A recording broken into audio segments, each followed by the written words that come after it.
Ciao, nice people! I was trying to start a stream, but my face is very pale.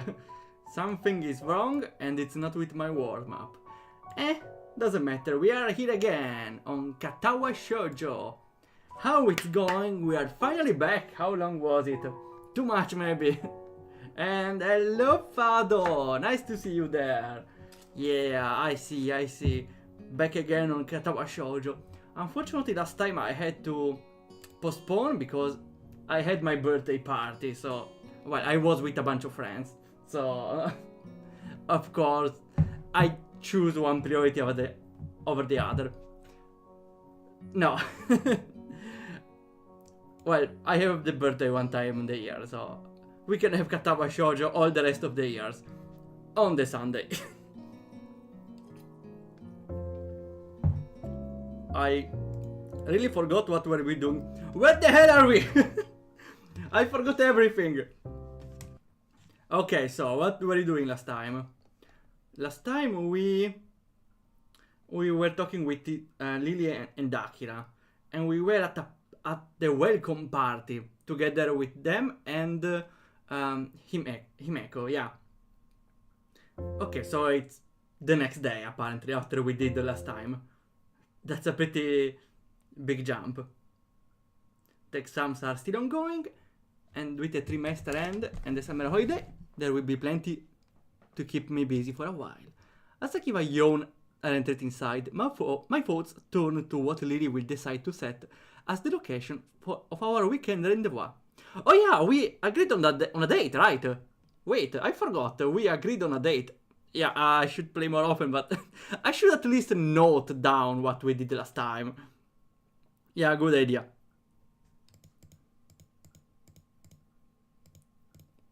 Okay. And it's the next day. Oh wait, double audio. Okay, I fixed it.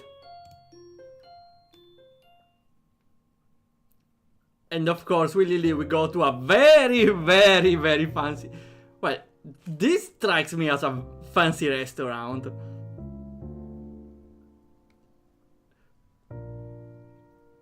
Yeah, it's definitely a fancy restaurant. Okay, well, apart from the glasses and every empty table with the glasses, they never place the glasses on the... Well, okay, in Europe, maybe they don't. I don't know, in Japan. Makes sense. But to me, if I see a table with already wine glasses on top, without anyone sat on it, this has to be a classy restaurant. Also, there are... What are those? Pots for the spices. And I don't know. Also, we have lamps. Then... I don't know, maybe Japan is different, but... They don't have this many lamps in a restaurant with very matching walls and sofa. Definitely very fancy. I'm pretty sure this is about the last thing I had in mind when Lily said she'd decide where to have our date. Well, she's a classy woman, right? So, of course, she would choose something like this. A meal here will cost more than all of his own medication. Time to be broke again. Okay, I hope she's not of the mentality that the man has to pay for the entire meal, or we may end up into debt. Everyone pays their portion, okay? For now, let's settle with this, okay? Please, Lily. No man nor woman is dressed in anything but their finest, their formality only matched by that of their surroundings. Rich red wallpaper adorns the walls as the city lights far below flicker and grow. Ah, we're also high in a building. We are not right at the first floor. That increases the price even more. Combined with the ambient hum of quiet speech and the high-pitched clattering of cutlery and wine glasses, the mood is very formal, yet relaxed enough for me not to feel too uptight, despite this being our first real date. Once we get seated, our waiter leaves to attend to others with a quick bow, after an appreciative nod from Lily. Well, I would have expected this from Lilly more than a cat-made cafe. Random guess. Nah. Who is more the type of a cat girl cafe? Misha probably. I don't know. Far from depending on my help, Lily's managed to navigate herself around. Surprisingly easy so far. Misha, yeah, I think we all agree. I'm looking forward to Misha. It will be maybe the next one. Well, we are almost done, right? Misha and Shizune we have. Ah no, wait, I forgot about Hanako, I'm sorry. Well. Not a moment to consider what to do next, right? A light brush here and there, and she's generally quite deft at orienting herself as needed. Wait, deft maybe comes from dexterity? Or maybe dexterity comes from it, wait. Deft. Neatly skillful and quick in one movement. Okay, maybe I heard this one, but I forgot.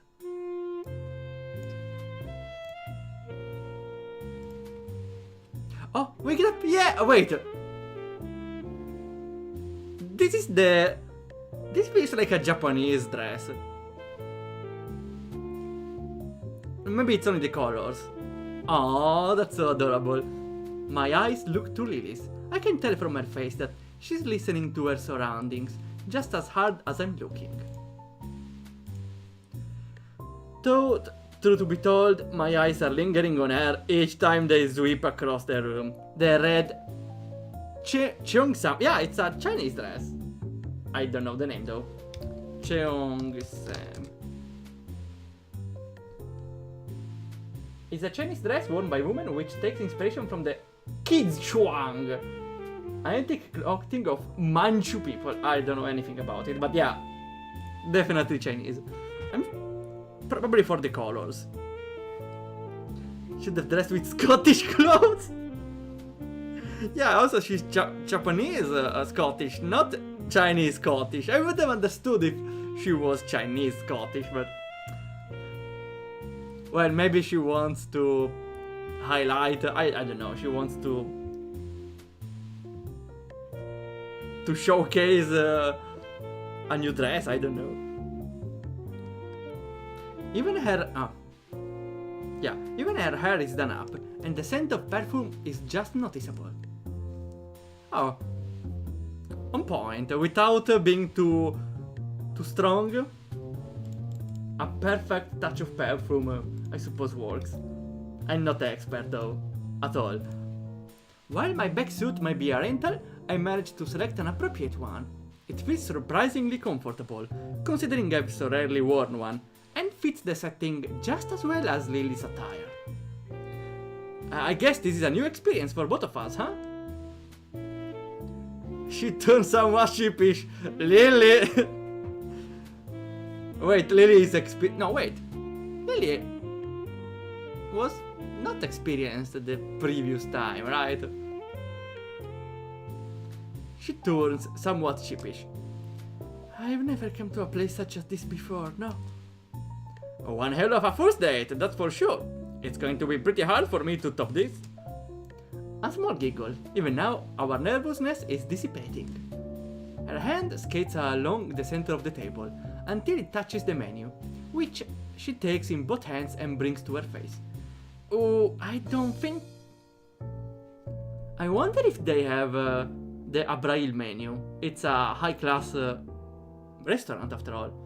Maybe she chose this restaurant for that reason, maybe. No, never mind. Isao. As she lowers the beige, illuminated sheet just below her eyes, I can see another sheepish look. I doubt asking the waiter for a menu in Braille would be productive. I can read it out for you, no problem. I take mine and give it a quick read, my small grin faltering. Perhaps there is? Maybe the names are all in French. What's wrong? There are quite a few items on here and I'm not completely sure how to pronounce a couple of them. One fine cuisine after another is listed. Most may be in Japanese, but a few are in English or French. I knew it was French! Those French people, always the finest on eating and never sharing. I never understood. I guess it's to be expected, but I have no idea what's in some of those. Oh, this one I recognize. Wait, hang on. You can cook that? Wait, I suppose he found the escargoon? Just politely ask our waiter to read then. Well, I think would be would be the most reasonable choice. Also because they are paid very well and this is a very high class restaurant and probably they are very welcoming. As long as you can pay. But since it's a date, I think would be more funny to try to read out loud with her. A small giggle of amusement comes from behind the paper sheet. Well, I could read them all out, but it would take a few hours. Is there anything with some kind of fish in it? Oh, let's see. Or frogs. I forgot you can eat frogs, and really I didn't want to remember. Oh, no. Aren't those poisonous? No. They eat that stuff? No. Here we go. A tuna salad seemed to be a good bet. I love the train wreck of emotions in this our mind. From the picture it looks like it would be a pretty filling as well. That seems to be a reasonably safe option. Very safe compared to the rest. Let's order two then. I'm pretty sure a couple of those dishes are from poisonous animals. I've had enough deadly run-ins for now. Lilly maintains a smile, but there's a distinct lack of laughter. Black humor mustn't be her cup of tea. Though, to be honest, I don't find it exceedingly funny either. There are certainly quite a few interesting smells wafting about. I suppose neither Lilly can talk normal. Let's see. Waft. Pass or cause to pass gently to the air. And be wafting about is another thing. To waft about. Move or go lightly on or as if on a buoyant medium. What the hell is a buoyant medium? Buoyant. Able... Oh. I'm stuck with Lilly talking to me. I don't freaking know. Let's stick to the first definition. To move gently through the air. Okay, thanks. It was this easy. There seems quite a few interesting smells wafting about. Okay, so scrolling through the menu, there are surely a lot of dishes with interesting smells. I think that's what she means. Well, surely we can't go talk normally in this place, right? The same is true for the sights, I assume. I've never been anywhere quite like this. A fancy Japanese tea house on an occasion or two, but never anything this lavish nor European in styling. Before another word can be said, a portly waiter in distressingly tight vest appears at our table to take our orders. A provincial tuna salad niquage, please. Wow! From the text, I would say it's a good pronunciation, is how. I hope I didn't mess the pronunciation of that too badly. Even if I did, it doesn't show it. And may I have a glass of Chateau Noir, please, Isao? Yeah, the same. As the waiter nods and leaves, I suddenly realize that I said by absent-mindedly mimicking Lilly's answer. I regret it pretty quickly. Alcohol. Only a bit. I forgot the nurse told him, right? He shouldn't drink alcohol with a heart condition. Yeah, whatever she orders. That's probably a reasonable behavior here because I hate when I don't know what I'm ordering on the menus. So the best I can do is trust another people's opinion. No, really, I personally That's why I love eating pizza. Not because I'm Italian, not because I love pizza, also because I love pizza, but mainly because in other restaurants there's the risk of not knowing what there's on the menu. It's called frageret atepish or kurung pataster, and I wonder what the hell is this. I cannot ask the waiter each one of those what it is. Okay, it's not every restaurant, I know. There's normal restaurants, but to avoid the risk, better stick to the pizza, okay? That's my reasoning overall. Only a bit famous last words, and Izao dies again. This girl has an odd propensity to getting hooked on things, I swear. Surprising that they didn't ask for identification.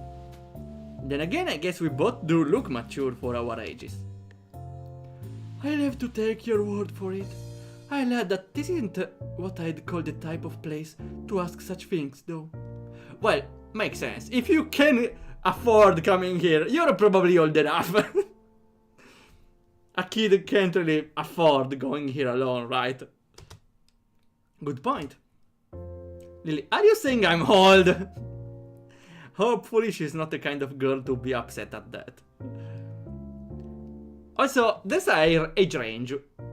When you're young, it's a compliment to say you look older. When you are old, it's a compliment to say you look younger. So there's a threshold at some point where it becomes an insult more than a compliment. I wonder which age exactly. Probably 20? More than 20, you look older is an offense. 18, 20, I would say. It depends from person to person, maybe. 20, 25, okay, yeah. Very reasonable. We both relax a little into our seats, trying to take our minds off the choking formality of the surroundings. As soon as we do, the same waiter reappears at our table with 2 empty glasses and a bottle, the content of which are quickly and professionally poured into the former. Oh, we also have the wine image.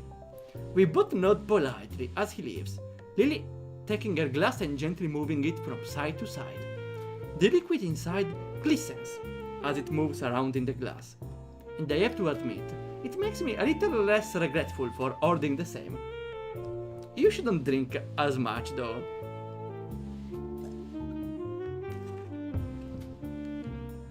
I guess it must take effort to judge how the liquid inside is acting, based only on its center of balance. Maybe it's like her origami, taking every little chance to practice her dexterity. Yeah, probably she farmed a lot of dexterity, too much even. I guess I'm not surprised that you know about a place like this. Those who have money would, I suppose. This reminds me of just how completely different our upbringing were. In Yamaku, it's easy to forget about social economics disparity between students all wearing the same uniforms, living in the same dormitories. Well, there's also the exception of Misha and Shizune. They sometimes seem like they try to look above the others. I don't know, that was my impression. Well, Akira was the one to tell me of it. She's come here before, apparently. Dexterity better than sexterity. Yeah, that's a pretty underwhelming statistics. Well, not for everyone though. I think again it depends on tastes.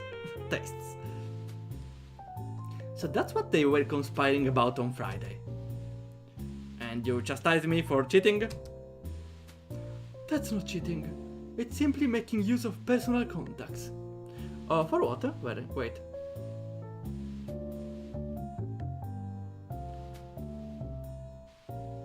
Cheating on what? Maybe having a good dress? Borrowing a dress? If you say so. Still, I get the feeling that you are more familiar with this kind of restaurants as I am. Oh, what was the expression? She pauses a moment, a wistful look on her face, before softly smiling. The compliment seems to brighten her mood. You can thank my former school for that. If I were to appear any less, that would be gravely disappointed. She has mentioned her previous schooling before, but now I'm kind of curious. See, she seems to think a lot about her past, so I don't see any problem in asking. What was that like? It was prestigious, all girls and Catholic. Those facts made my parents choose it for me. Many wealthy families sent their daughters there. Well, I think it was a very good, smart choice, because as a blind daughter, if she was blind at the I don't remember, I think she was blind at the time. I think would be the best option to reduce the problems, even like bullying or accommodations, because I don't think they have elementary schools fit for blind people, or if they are very, very scarce. She is lucky in Yamaku at least. From how it sounds, life there must have been pretty strict. Wait, now I wonder. In school, you take notes, right? The teacher speaks and you take notes. How does a blind people take notes? You can't write in Braille. Or you should cave something in Braille right when they are talking, but that's not convenient. How do you take notes? On a computer and then it reads out loud. That's my only option, but I don't think at elementary school first they know how to use computers well, or second they existed in this period. Maybe they did, but they were more expensive. I need to know, wait.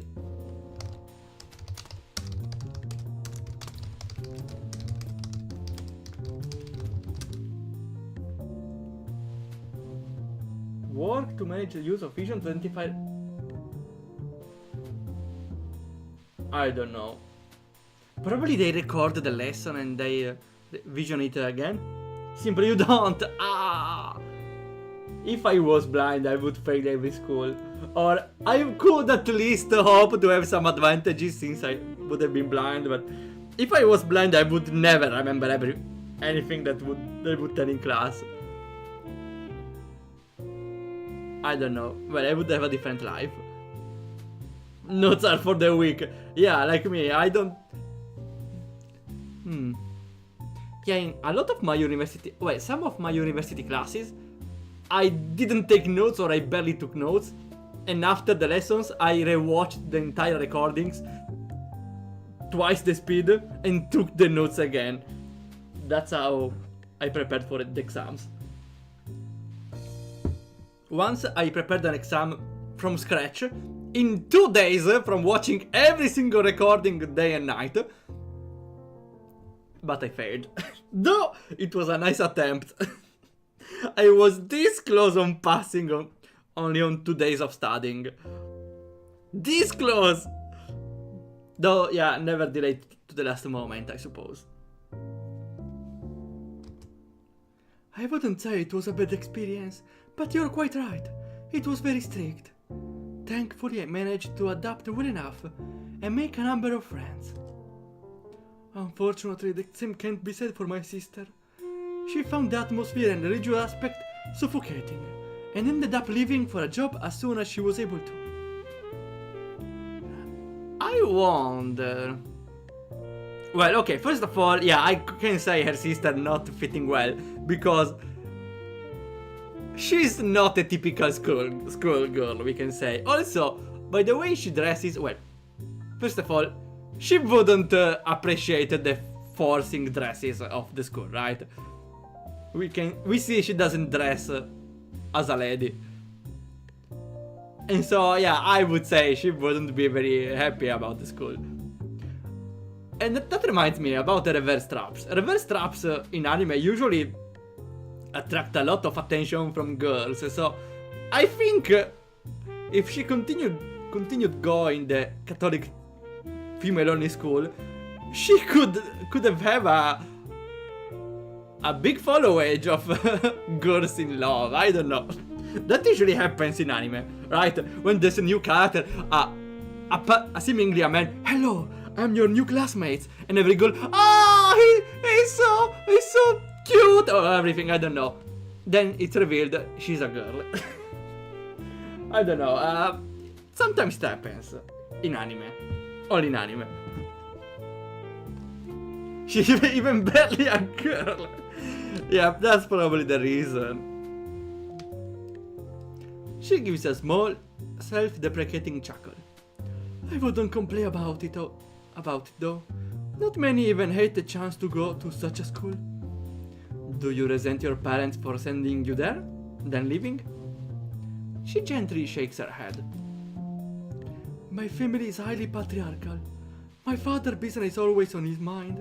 Was entirely lost as to what to do with me. In the end, he made the decision that my education was of higher priority than staying with the family. He simply did what he thought was best.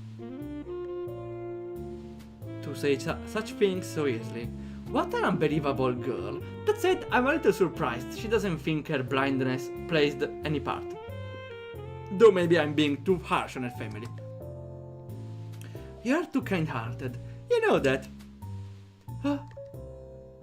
Most would hate their parents for something like that. Well, some do. Oblivious to my raised eyebrow, she takes a sip from her glass. The wine slips down effortlessly, her fondness for it evidently helping her deal with the flavor of alcohol. I can't say the same goes for me. What of yourself? What was your schooling like? Mine, let's see. It was a fairly normal public school, I suppose. Maybe a bit busier than the norm. I did quite well in class and played in the soccer club. Since I am an only child and my parents both worked a lot, I wasted most of my free time. Oh, thanks a lot for this. And they killed them. We keep the English, no, the Italian voice. And the kid. Well, the positive thing on being a blind killer is you don't see the blood, so you don't get disgusted from what you do, right? Still, I think it's even harder to do the job of a killer, right? So at least we won't have Lilly going yandere on us. Well, never mind, I think she actually can, because she knows where I am, she knows my smell, she knows if I smell of another woman. She knows if I have a different smell, I went somewhere else. Okay, never mind. She could definitely be a scary yandere. Luckily, she's not the type. Right. Right.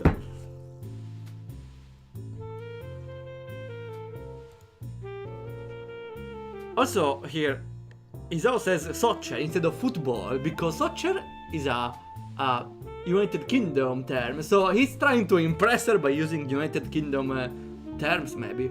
Who knows? I wasted most of my free time and money at the arcade with my dear friends. At least you wasted it alone. No matter how much I played though, I never did manage to beat Mai at any of those machines. Even Takumi, is that the Takumi of Chaos Head? Nah. Where have you been, Isao? I just changed the shampoo. Chill. Yeah, I would imagine something like that. Then I would be left trying to be a responsible adult when Shin and Mai fought. Again. Just the four of us, aimlessly enjoying our childhood. Those were some pretty silly times. I catch myself and I realize that I'm starting to zone out. The days of my old school disappearing, to the night sky and bright city lights outside the window. Lilly's face is an odd mixture of curiosity and sympathy. Given her strict schooling, I suppose something like this would seem an interesting contrast to the only life she's known. It sounds like your previous school was a lot of fun. I wonder if she's jealous because, yeah, even if the Catholic Church might have helped her since she was blind, she lost on some part of fun on school.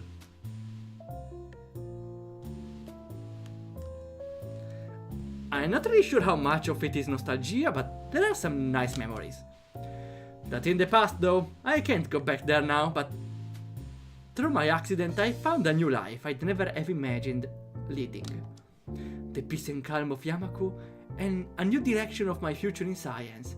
The friendship of Shizune, Misha and Anako, and most of all, you. She does not mention Emi and Rin, probably because they are not this close in this timeline. Wait, I dreamt of wait, I remember I dreamt about...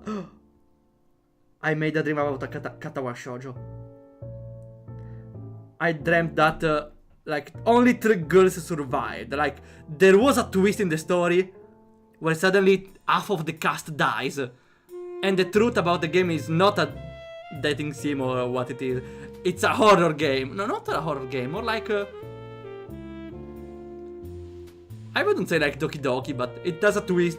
It had a twist where people died and only like 3 survived, depending on which girl you choose.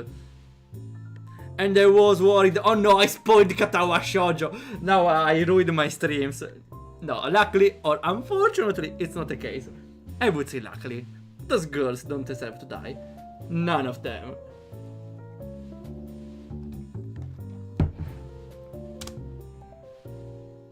Aww. Bop. Bop.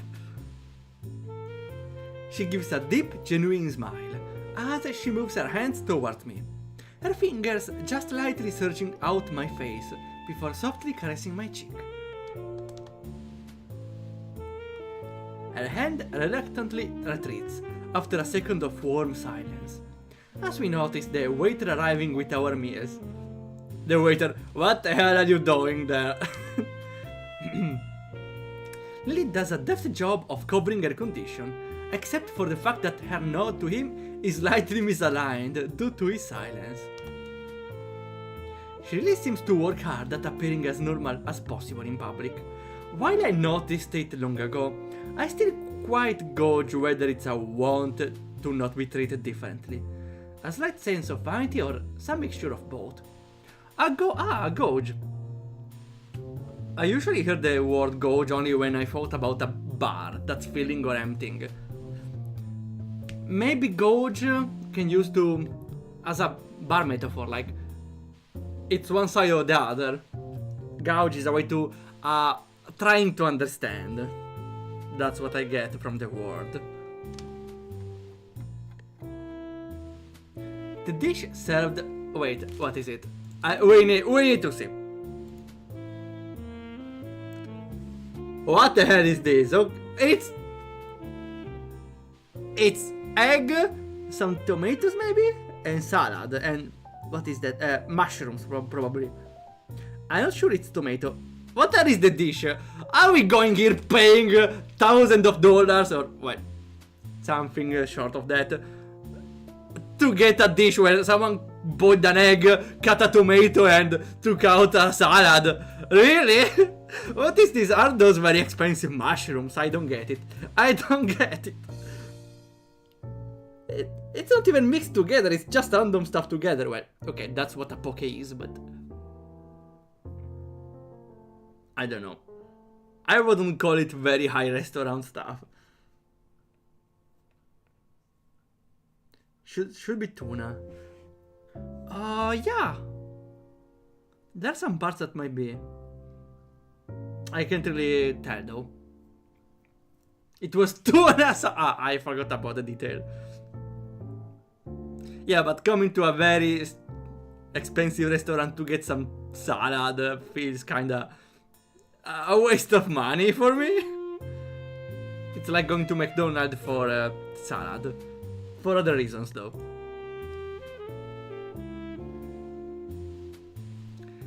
The dish served lives up to the salad name, and the portion is presently large. Well, that's the bare minimum for the price we are about to pay, right? Which, with sliced eggs and tomato, it looks very enticing indeed. Well, I'm not saying it doesn't look good, but come on. First, I I would expect something better from a restaurant like this, right?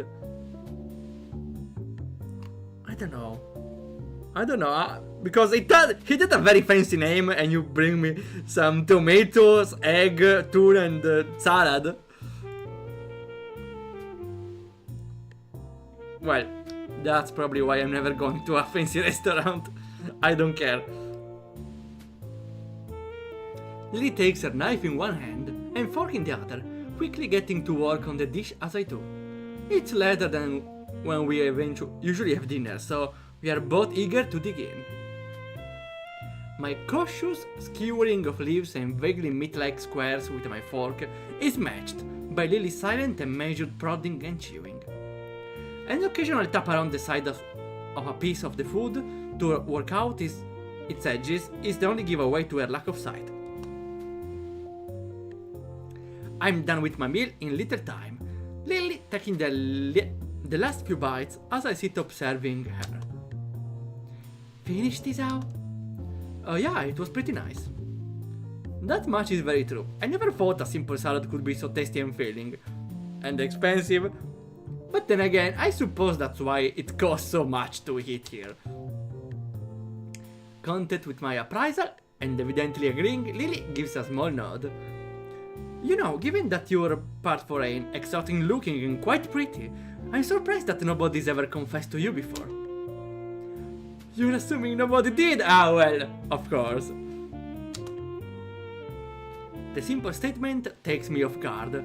I shouldn't be surprised given that I was complimenting her just moments before. Oh really? I've received several confessions, but both on this school and my previous one. Adolescence is a funny time. You rejected all of them?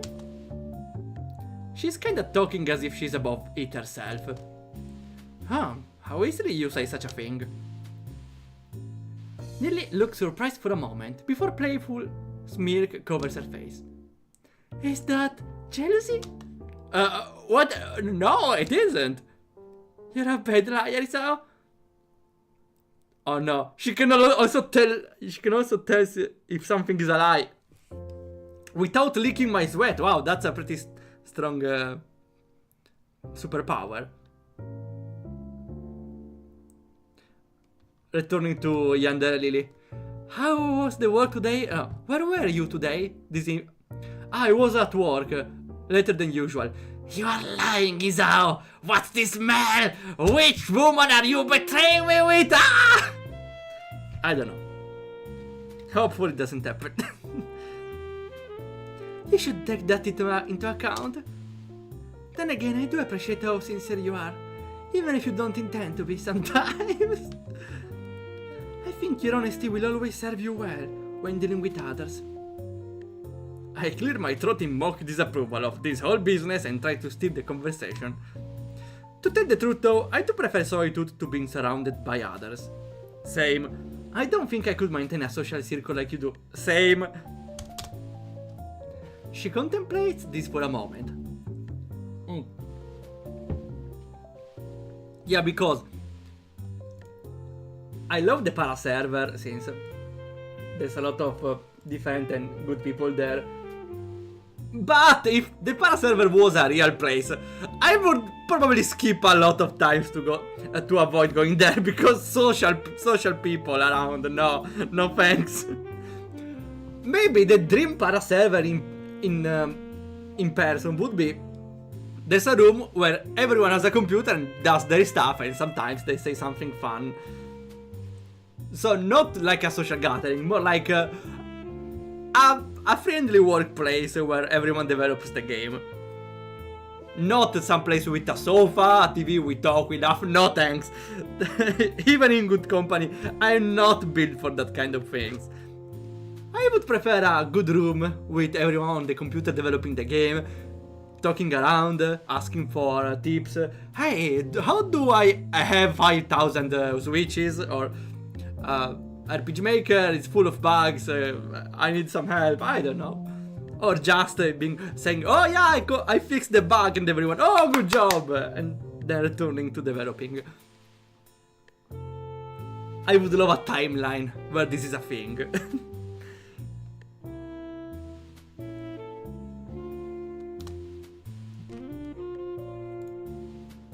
She contemplates this for a moment. I don't think that's true either. I've seen how gentle and caring you are around Hanako, and you get on marvelously with others, even those whom you hardly know. I think you're quite adept at social situations. But on that note, what of your confessions is how I'm sure someone like you must have at least one admirer. Well, yeah, exactly one. As I open my mouth to speak, I can feel my face turn slightly dour. Dour? Pale, maybe. About that, yeah, that was a little problematic situation. Dour.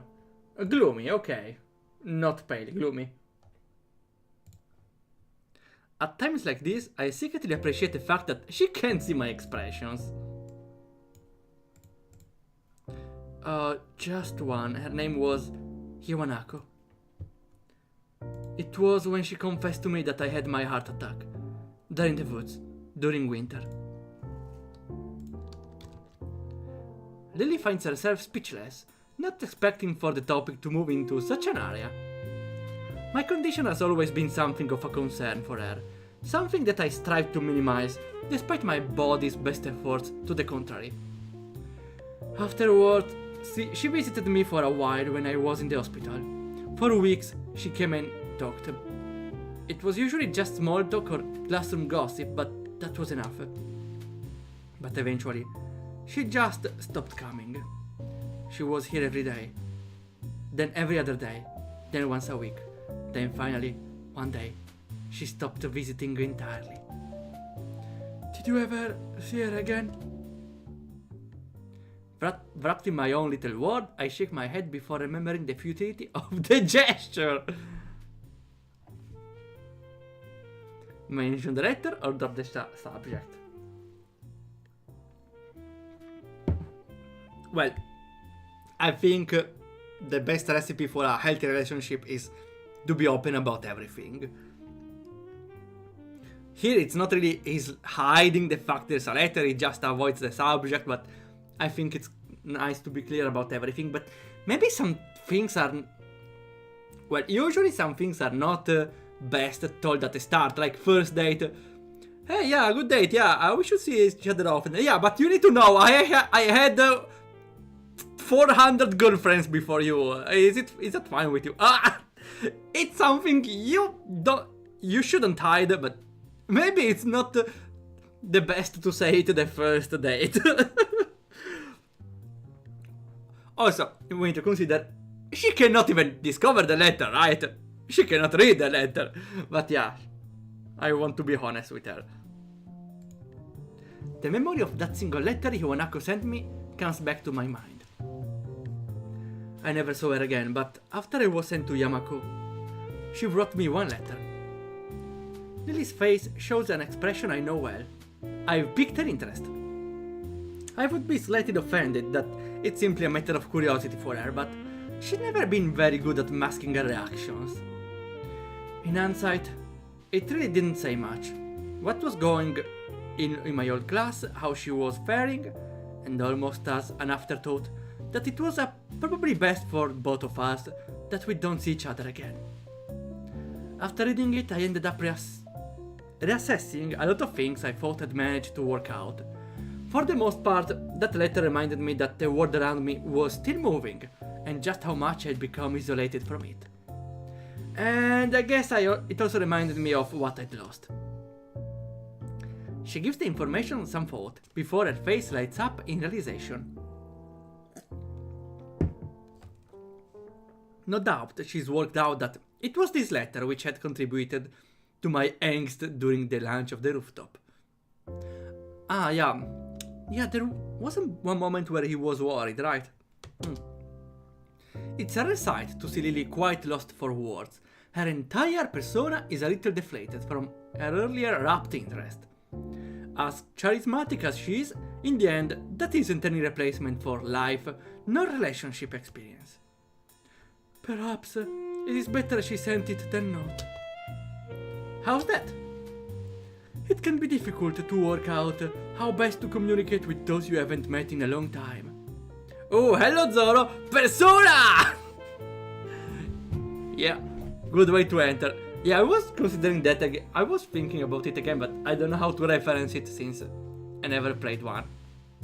I should, but if that's how long we take to complete a Katawa Shoujo, how long would we take with Persona? Then again, I said I was about to play Persona on stream, like on 2027, because that's when the calendar starts. Maybe we can do one day of Persona each day to keep track with the calendar. Maybe it's 2028, because the calendar will match with the Persona 1. Maybe 2029. Well, when it will come closer, I will let you know. Okay.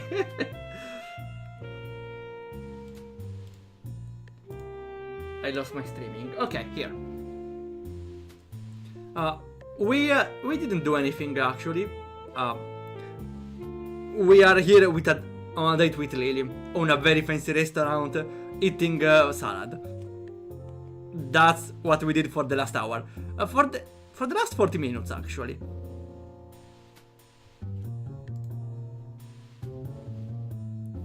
It can be difficult to work out how best to communicate with those you haven't met in a long time.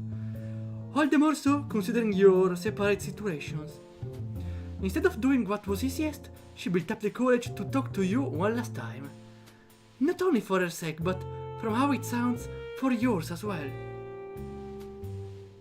Maybe I don't hate her for it.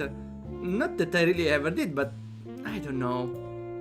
Probably a more non-committal answer than I should give, but it isn't without cause. I never looked at the situation from Iwanako's perspective, like that before. Seconds pass in silence, before Lilly speaks again. Moving to Yamako must have been hard for you. Having your friends and even your girlfriend taken from you for no fault at your own. The worst of it passed while I was in the hospital, when all that surrounds you is 4 white walls and a small television.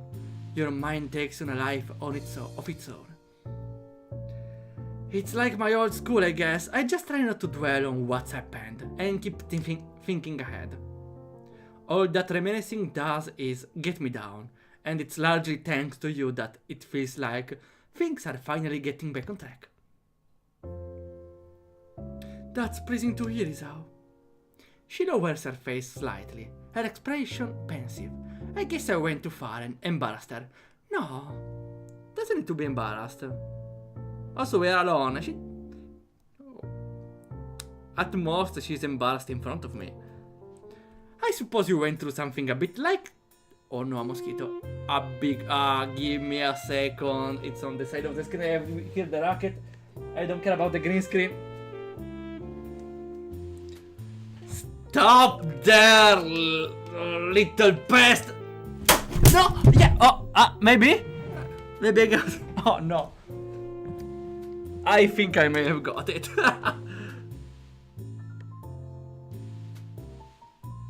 Okay, I hope I got it. Okay, let's have time to fix the green screen. It's vital, okay? It's vital. Also, nice interruption for the stream, right? It was a big mosquito, indeed. Big flies water. That's the minimum requirement to deal with those annoying cancers of the world.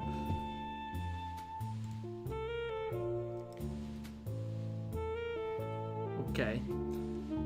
I suppose you went through something a bit like what I did when you entered Yamaku, right? I imagine the vast majority of our school students did, after all. You said yourself that you made friends in your school. I can't imagine many followed you. Lilly's deep smile drops, her expression unexpectedly darkening. Even her hands retreated to her lap. After a long while, she speaks.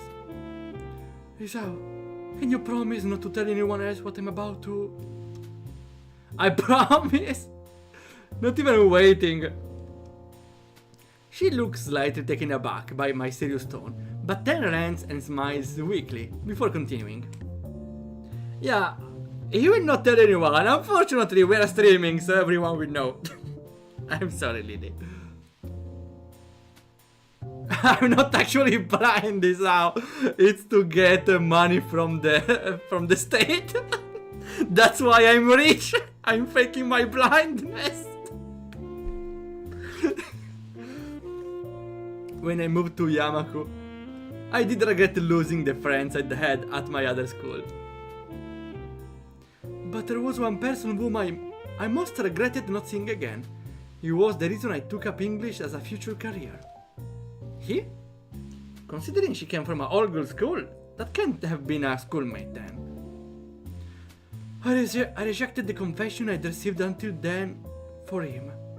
Every time I improved my English skill, his praise was my most treasured reward. It's fun, isn't it? Someone like me able to boast about the people who have set eyes on me, lacking someone so utterly unattainable as my tutor. She was in love with her tutor. It truly is the most ridiculous thing. Did you...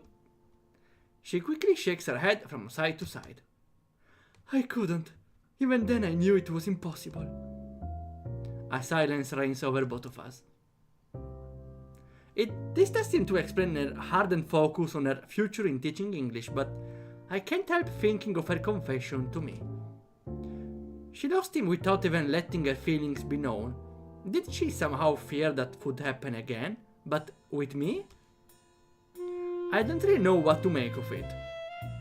I hope the tutor was the same age of her, because he definitely can be of a younger age. I've heard of such relationships before, taboos born of such things as puberty and youth. The fact that she had to go the good judgment not to act on it though is heartening. I know this must sound strange, but please don't think of me... why would I think any less of you for that? To be honest, I think he must have been a very nice person if you liked him so much. Not only that, but you stopped yourself before going too far. For a moment, she looks somewhat lost. Most expectedly though, it isn't a second before she starts to laugh. The sound takes me off guard. It's not a giggle, nor a restrained chuckle, but a honest and genuine laughter. I find myself smiling, and not just at a display of relief and happiness, but for her to trust me enough to let me see the most private of secrets. Bop again! Before I realize it, I feel her palm touching my face. Her touch is gentle as ever, with her thumb slowly stroking my cheek. You're kind, Isao. I really do love you. Seeing her face like this, with her palm gently caressing my face, I think tonight has been a wonderful night. I guess we both have pretty weird pasts, huh? I think by most standards, our present is rather odd as well. I smile and hang my head. This woman can easily run rings around me, of that I'm quite sure. Isawa Zasut. Well, yeah, we are on a very expensive restaurant, so he needs to be dressed up for the occasion. It's a rented dress, though. Well, I would add to rent one as well, because I definitely don't have one. I could manage something decently elegant, but nothing on this level. I look back around the room with its continuing quiet hum of patrons.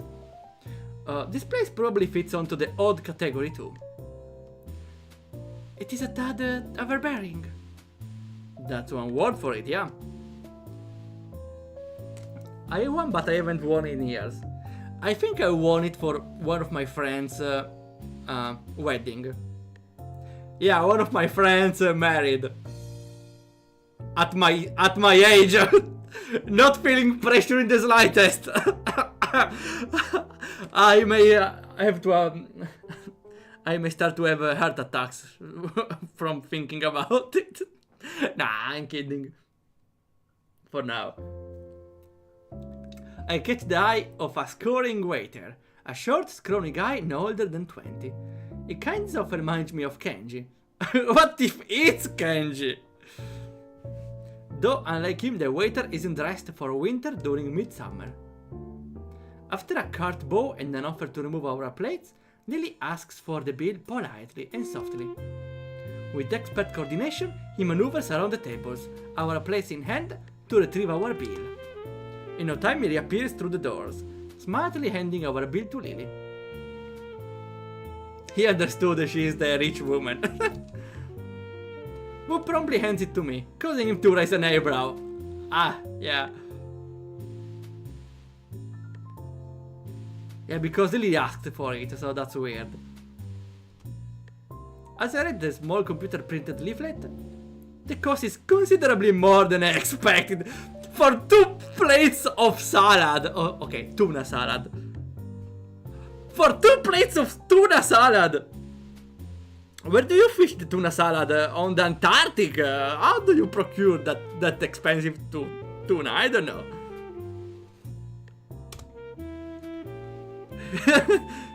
Isao? I quickly stammer out the amount, to which Lilly merely knows and reaches for her purse. She's paying for me? Wait! Lilly is also a... I want to be pummeled by Lilly suddenly. Contains extra dolphin. Dolphin the tuna. I never even considered eating dolphin. Easter Mary! Well, it was Easter Mary before, now it's even earlier. Now we are even late. Giving a card to the waiter, disappears once. She fully pays with her card! That was a disproportionately large amount of money. The statement seems to make Lilly slightly uncomfortable. My family leaves me more than enough for my education. The same goes for my sister, though she dislikes being reminded of their fact. I don't think this counts as education, though. When large fishing boats troll for tuna, sometimes dolphins get snagged in the net. Ah, I didn't know. Well, I didn't think more about how much extra catch they get apart from the fish, but I never considered dolphins for some reason.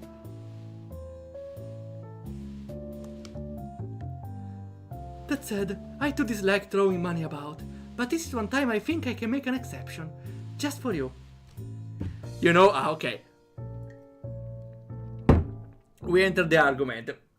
I have to make a confession. Okay, I would gladly be in any sort of relationship as long as it's a girl I love, the woman I love, but my dream would be to find a rich woman of my age, of course, which loves the games I do, so I can stop working entirely and I develop games full time while she pays for everything. That would be my top dream. Being at home, having my wife pay for everything, while I focus entirely on making games. And streaming, I suppose. Yeah, I had to make this confession. I'm sorry.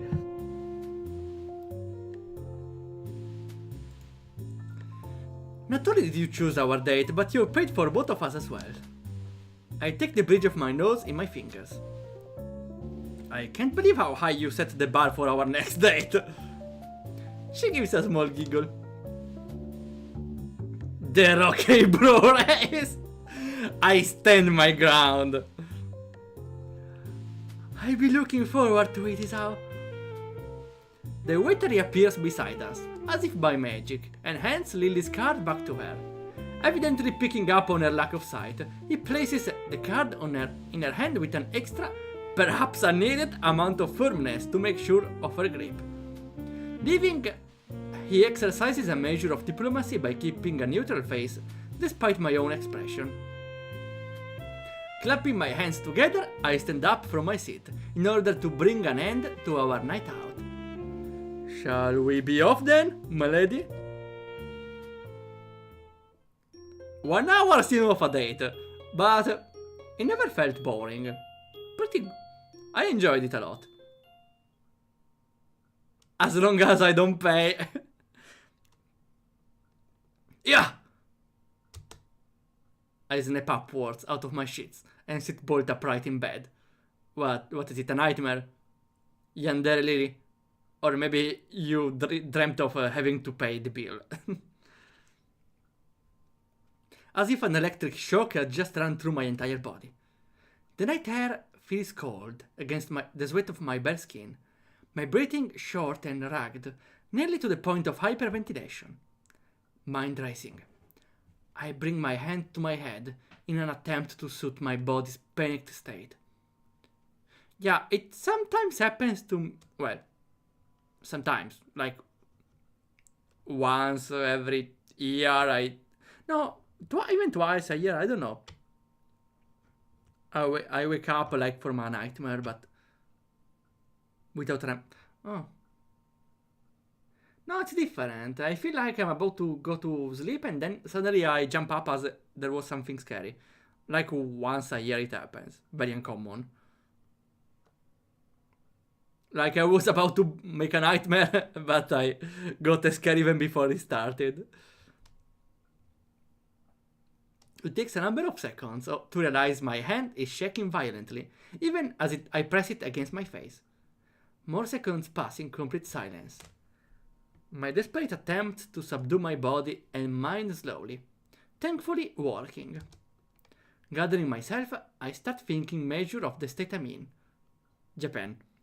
It feels like I've run a marathon, every muscle feeling tensed and sweat practically pouring off me. I carefully detect my attention to the beating in my chest, measuring out the rhythm in my head. Sure enough, my unreliable heart is functioning properly. For once. Just, what the hell was that? A heart attack? A bad nightmare? Medicine side effects? I've heard about panic attacks, and this does seem to have the hallmarks of one. I can't even bother thinking about it right now. I feel utterly exhausted yet completely awake after this experience. I look over to the side of my bed, the pale white of the silent figure's face almost glowing in the nighttime darkness of the room. Just the sight of her is enough to calm me down significantly. What do you mean? Are you sleeping with Lily? Wait! He's sleeping with Lily! Wow! Your skeleton is watching his own. Hopefully it's better than a skeleton. Oh, that's so adorable. Her graceful demeanor persists even while she is asleep. Her perfectly measured breathing and gentle face, making it impossible to tell whether she's awake or truly sleeping. Giving in to the temptation, I delicately run my fingertips over her hand. Her skin is soft to the touch, as it always has been, yet warm even in the cold night. It's at times like these, silently appreciating each other's presence, that I feel we are closest. My fingers stop at her wrist, and I bring my hand back down to the bed beside me. I'm not entirely sure why, but as we become ever closer to each other, it felt as if something grew between us. I'm not entirely sure what it is, nor whether it existed before we'd fallen in love. Everything is moving so fast. I don't mind it at all, but it feels unlike Lily to be pushing things this much. Oh! For a moment I thought it was the ending. Thankfully, there aren't any students milling around in the hallways at this hour of the morning. Lest I be interrogated on why I'm carrying 2 plates of breakfast to my room while dressed in an obviously Astrid donned uniform. That isn't to say things Like this never happened, of course. A single security guard patrolling between two sets of bedrooms situated right to each other's is a very small force, compared to adolescent hormones. Come to think of it, the fact that it's Monday morning probably helps. I'm not really sure why, but Monday seems to bother me less than they do most others. It takes a little creative use of my hand and elbow, but eventually I manage to work the door to my dormitory. Room open. Garfield is like that. Garfield doesn't like Mondays, I suppose. I never watched Garfield. Stepping inside, I see Lily just getting up from the bed and tiredly rubbing her eyes. She looks a mess, just most of the other times. Ah yeah, she's not a morning person. Put a plate down on the ground. What, for Garfield? Ah no, wait, it's not like it's touching the floor.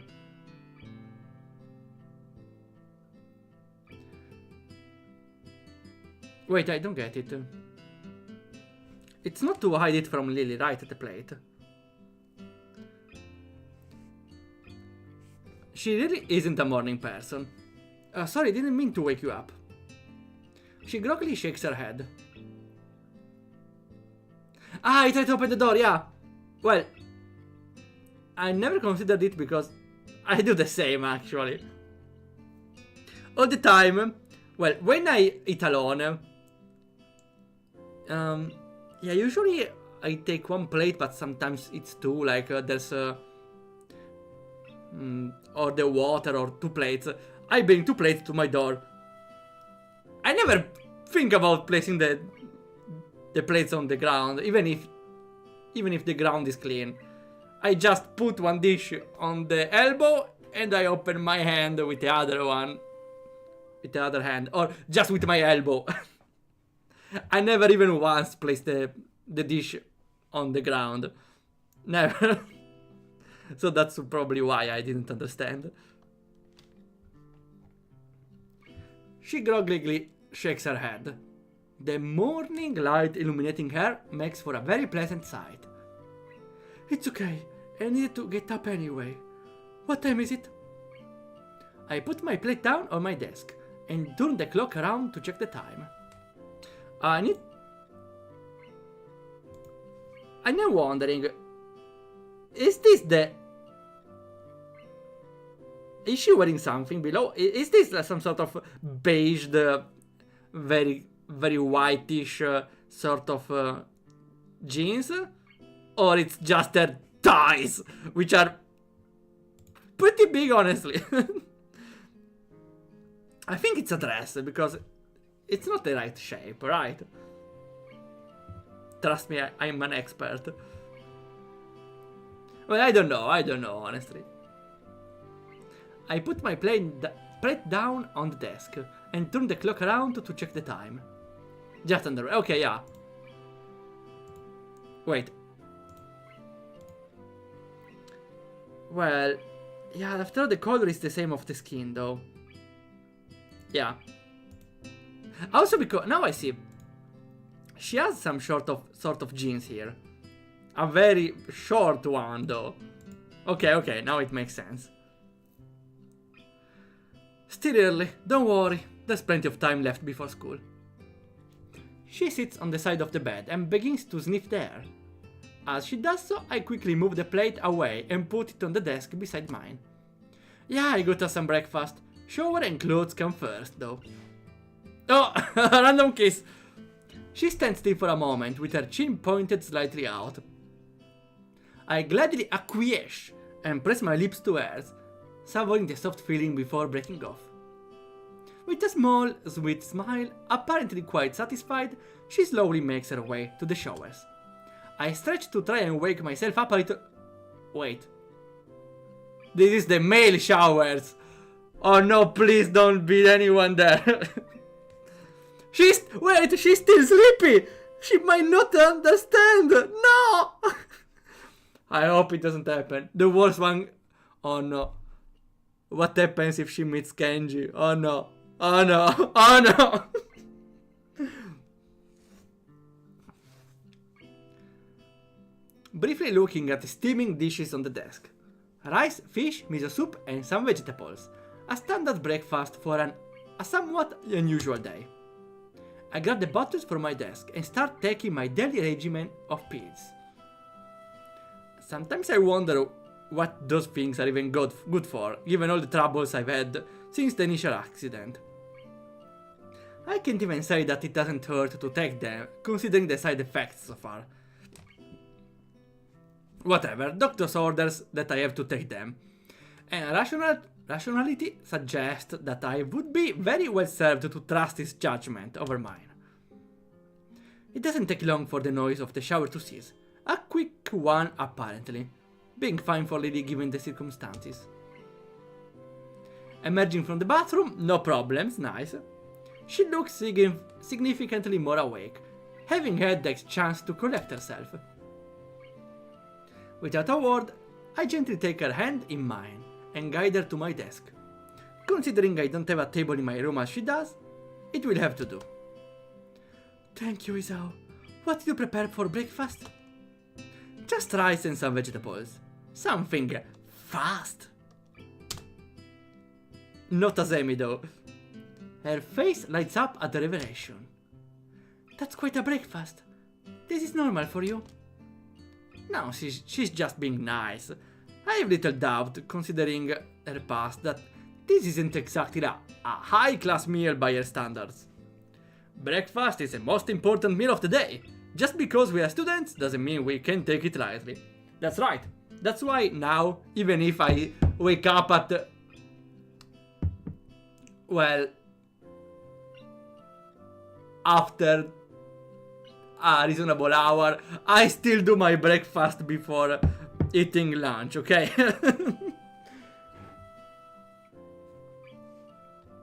I ate lunch today at 4 p.m. That's why I delayed the dinner after the stream.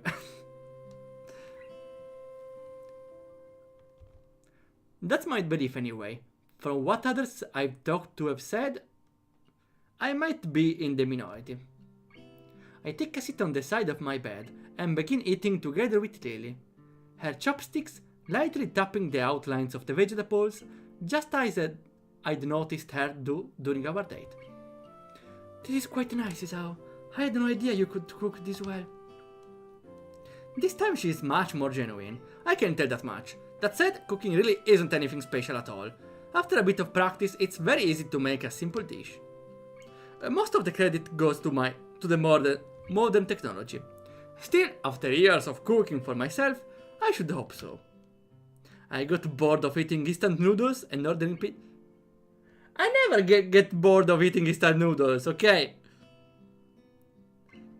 Wait.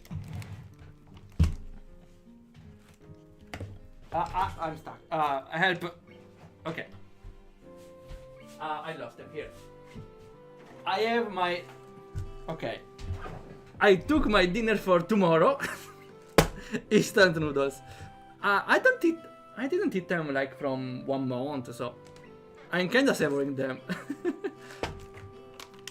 Also, I really like this sort of instant noodles because you put hot water, you can bring it in front of your computer. You don't need to pour out the water. You eat it with the water and you drink it, and it takes an incredible taste. It's a perfect combination. Also, sometimes I tried to put some cauliflower in the sauce. Just put cauliflower in the water, and it takes a peculiar taste. Don't ask me why I tried. Green screen. Did something happen to the green screen? I disappeared. The dinner looks invisible. Lily point of view, no. At least she can savor something invisible, right? Yeah, this doesn't show. Well, there's some yellow in it, right? You can see there's something. Yeah, it's the green one though. I tried the shrimp one, but doesn't taste as good as the others. Even if I like shrimps in other places. in other foods.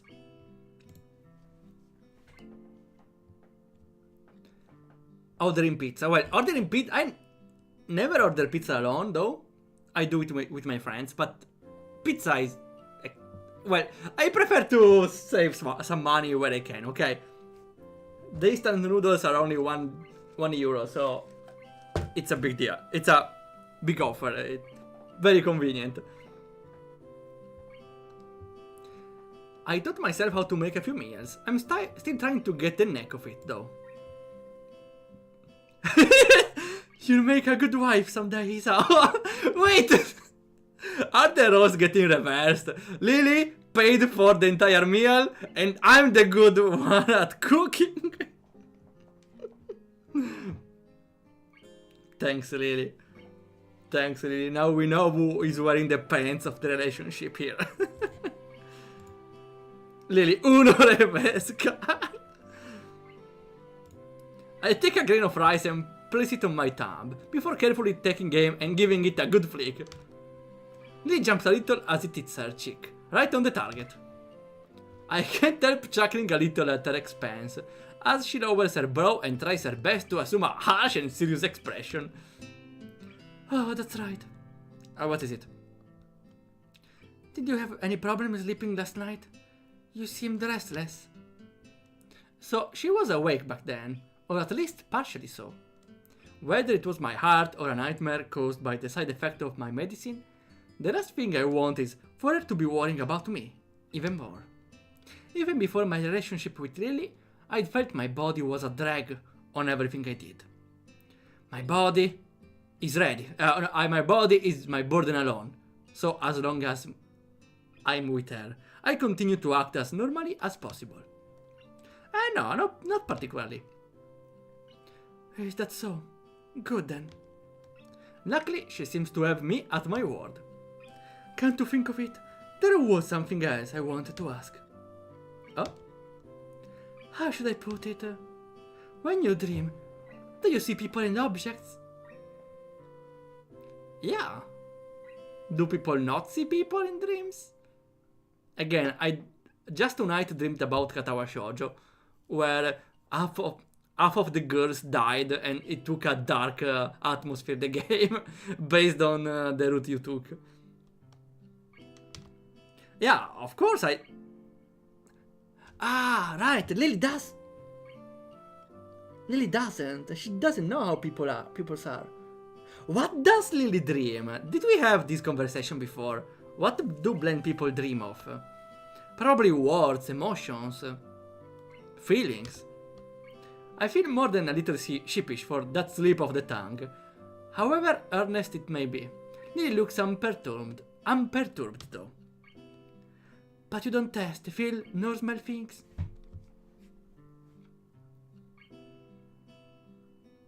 Good point. Do I taste, feel, or smell?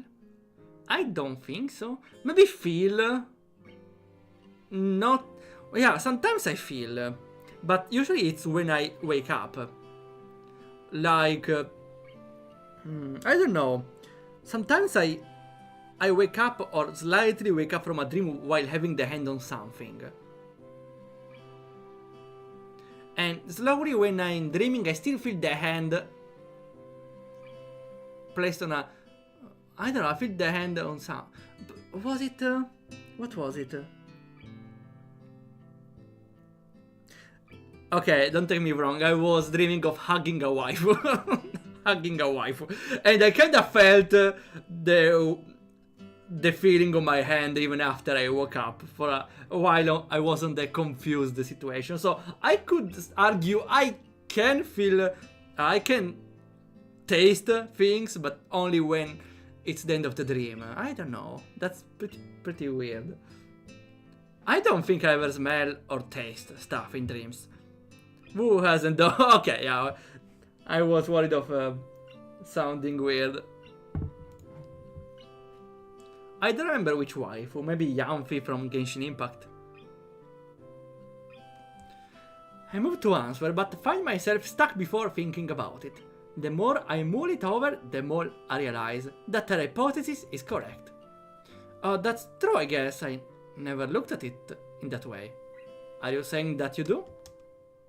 For the most part, I only hear in dreams. But yeah, sometimes I touch and smell things as well.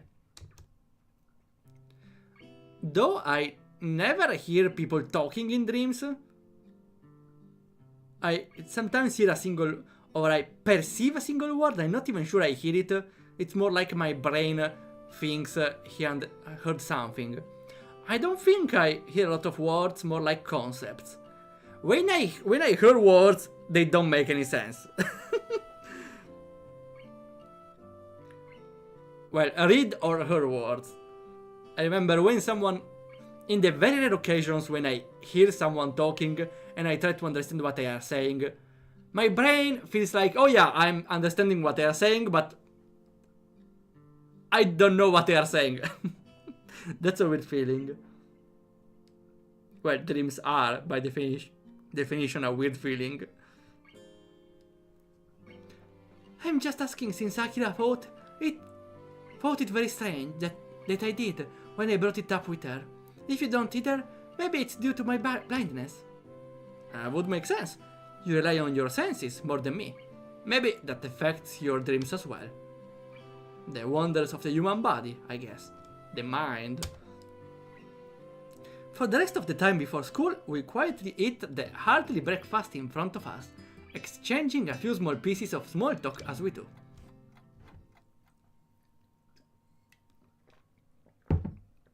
A quick peek out of the door assumes nobody is looking directly at the entrance for the boys' dormitories. So we walk out with the path clear. Well, you can just use the excuse of Lilly. Oh, I'm blind. I got lost.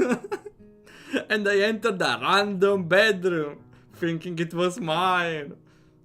No, I don't think no one will ever believe that. Ah, the weather is good today. I stretch as Lilly and I make our way outside, the bright morning sun beaming down on us. A random bedroom encounter. God, I wish that was me. Lilly randomly entering my room. I'm sorry, is this my room? Can I stay here for the night?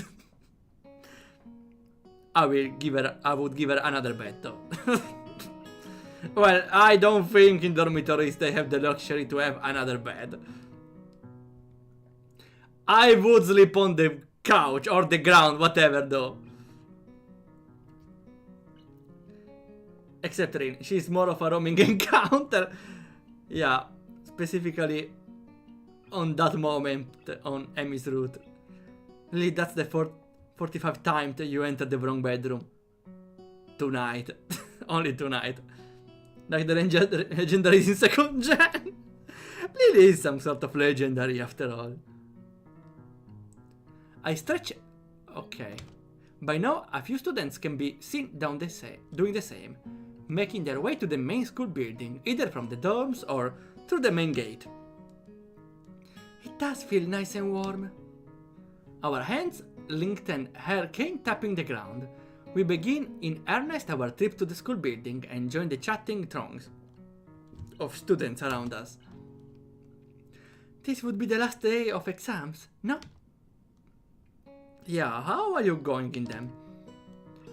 Very well, things considered. You seem a bit stressed by them though. It's that obvious, huh? I don't think it's just exams though.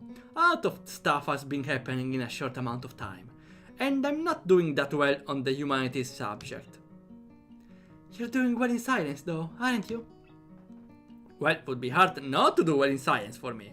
Come to think of it, didn't you say before that you weren't very good at science and maths?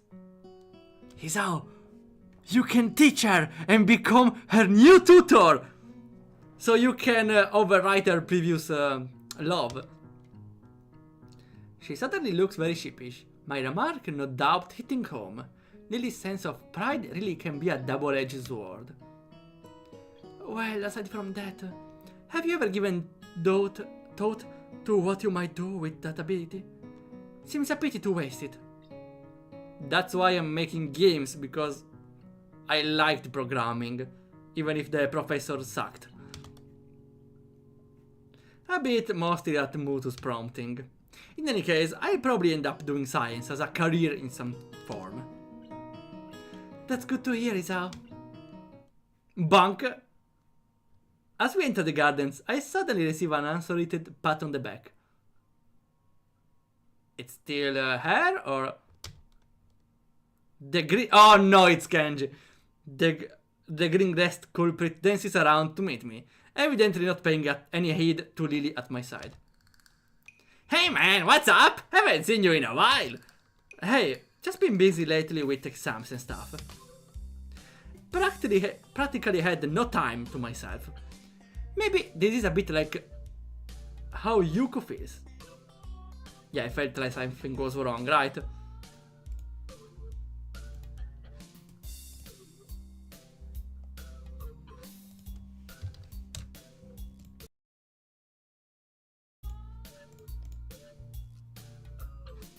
Are we back? Okay, the stream is on again.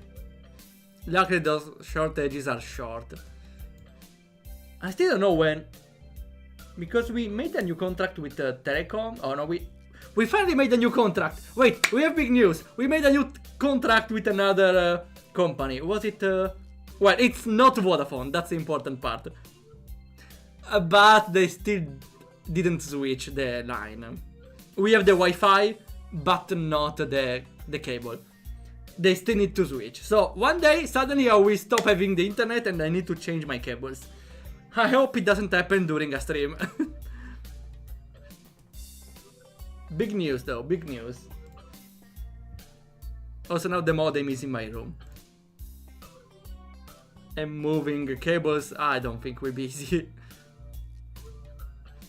Exams! A true Renaissance man needs no study to excel in such things. Kenji does strike me as the kind of person that does well in school, even if he has a horrid attendance record and poor work ethic. So I have very little reason to doubt his ability. To be honest, I'm a little envious of him. I practically had no time to myself. Maybe this is a bit like how Yuko feels. Why Yuko? Good morning, Seto.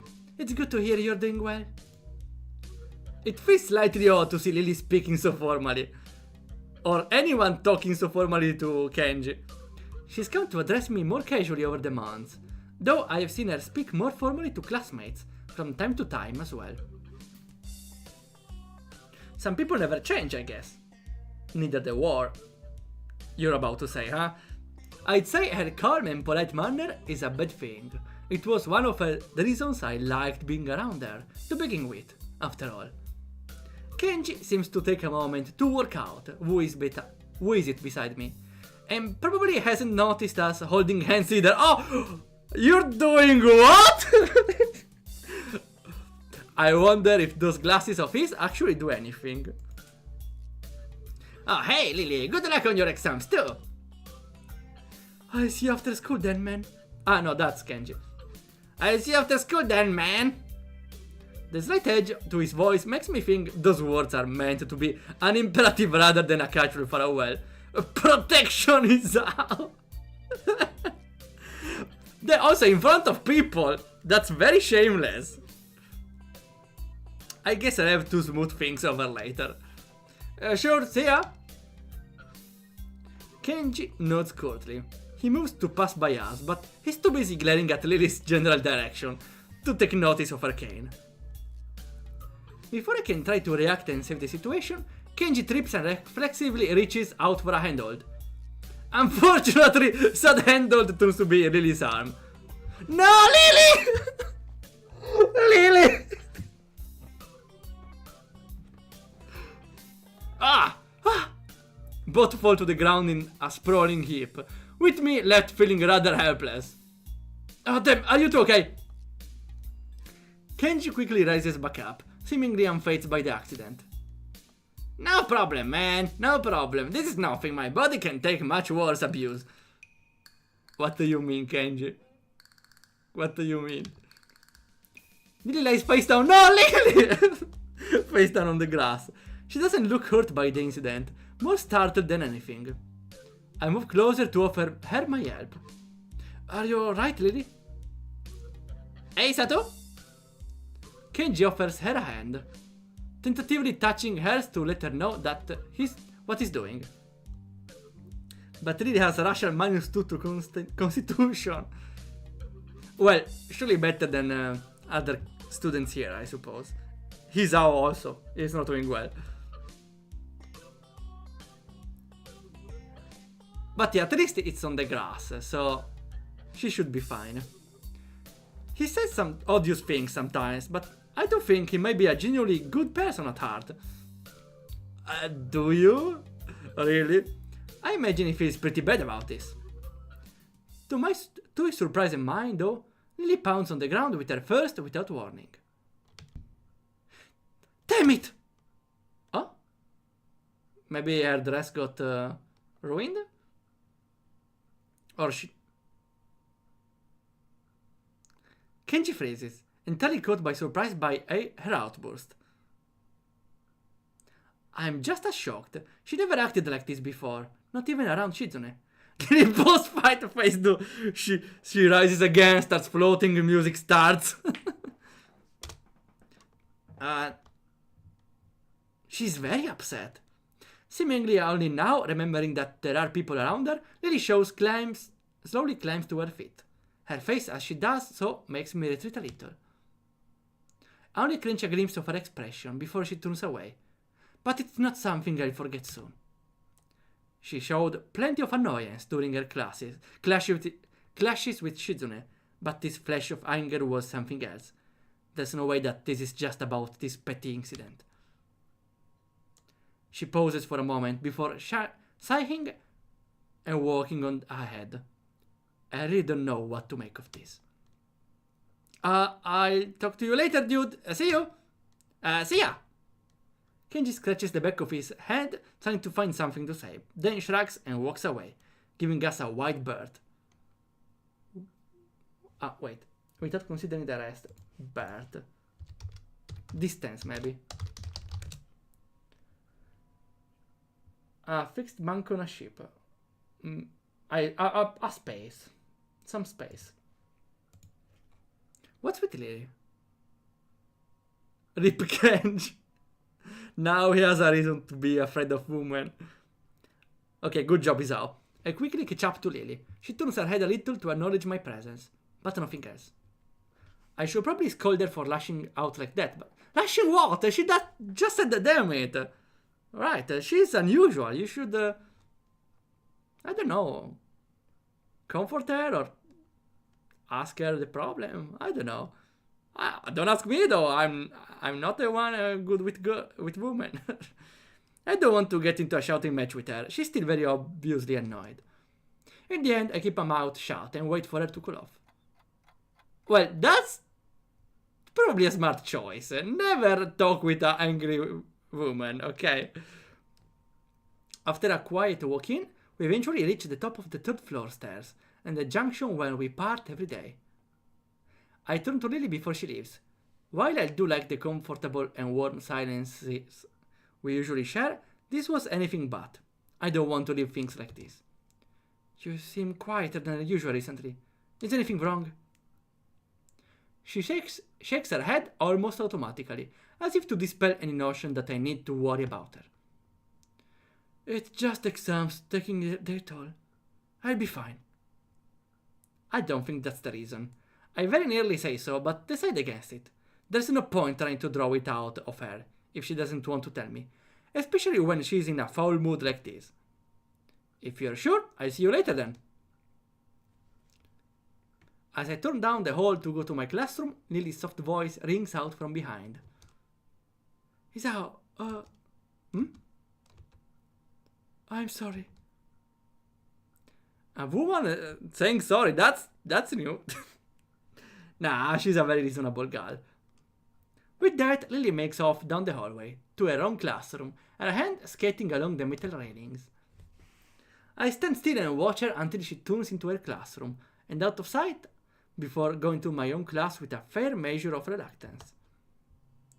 As usual, I'm early. Muto is fiddling with folders and papers on his desk, as he prepares for the day while a handful of students mill about, chatting away.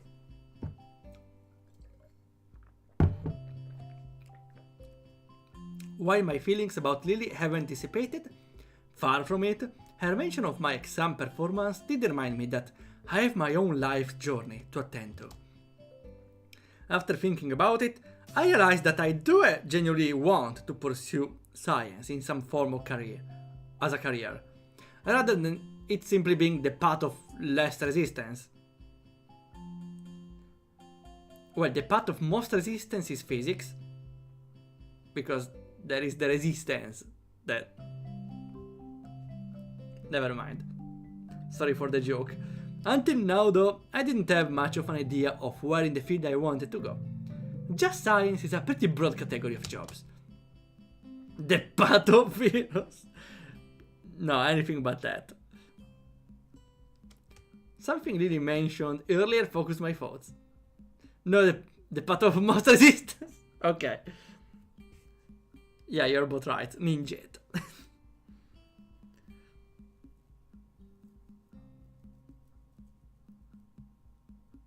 Sorry, I was considering or thinking if the game got an update. I don't want to check. Maybe someone else should. Something I'd only idly pondered about before. I had not seriously considered following this specific path.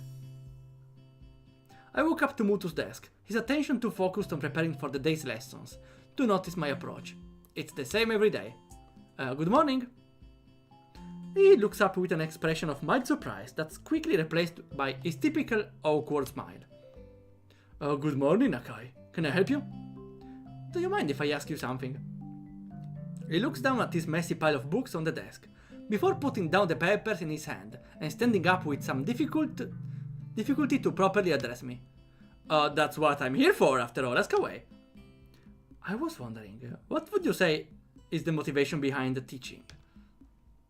He thinks on the question for a few moments before responding, evidently far from having a prepared answer. If you talk to 10 different teachers, I think you'll get 10 different answers.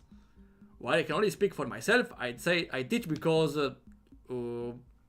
He sinks into thought again, carefully addressing the way he wishes to present his idea. Think of it this way. When you were a child, you probably played with sticks and pebbles in moving water such as the gutter or puddles, right? Yeah, I think a lot of people do that when they are young. The people. Mutu, because I need money, bro! That's probably what the other 9 teachers would say. Or what a teacher would say if they were completely blunt about it.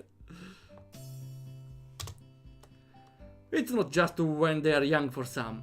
It does take on another form. My point is though, when one is doing that, they're curious about how the water will flow or be changed. Everyone, even at that young age, possesses an intense wonderment about how the world around them works, even in the smallest form. I still feel that sense of wonderment about the universe. Even just reading about new discoveries or classic experiments gives me a renewed sense of awe at how marvelous everything is, from the farthest stars to the smallest puddle. I just hope that I can give others even a small piece of that wonderment I feel. If I can do that, even if it's just one person, I think that I can be happy as a teacher. As long as they pay me. He scratches his head as he mentally reviews what he said. I feel like I understand him better now. Even if he's awkward around others, he does have a genuine want to be around them and offer them a piece of himself that he values. What Lily told me yesterday rings in my ears. I think you get on well with others. Huh. She always did say I was unusually curious. Sorry if it was a little meandering. Does it answer your question? It does, thank you. I also had another question actually. Oh, what might it be? Do you have any college brochure or guides? It's about time I start getting some applications in. He nods and bends down to look inside his desk. As he does so, I notice that he's wearing a remarkably genuine smile. Aww, I don't think I've ever really seen him act this natural around others. Perhaps this isn't Motu the teacher, but rather Mutu the person. Here, if you need more, feel free to ask. He hands me about half a dozen brochures and booklets of various colors and sizes, which I take eagerly. Yeah, it would be this information which I will use to forge my own future. I think now, after all this time and all those trials, I can finally start to see the big picture of my life ahead of me. My body may be not ready. Wait, no. My body may be like this, but my mind is still very much able. Thank you. Next day, we still need to solve that thing with Lilly.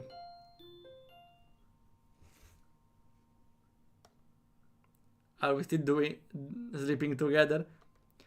This is strange. That single thought has graced my mind a countless number of times since my life here began. Feels like an easy way to discard a troubling question, as if simply labeling something with those 3 words will make it go away, or at least not worth thinking about any further.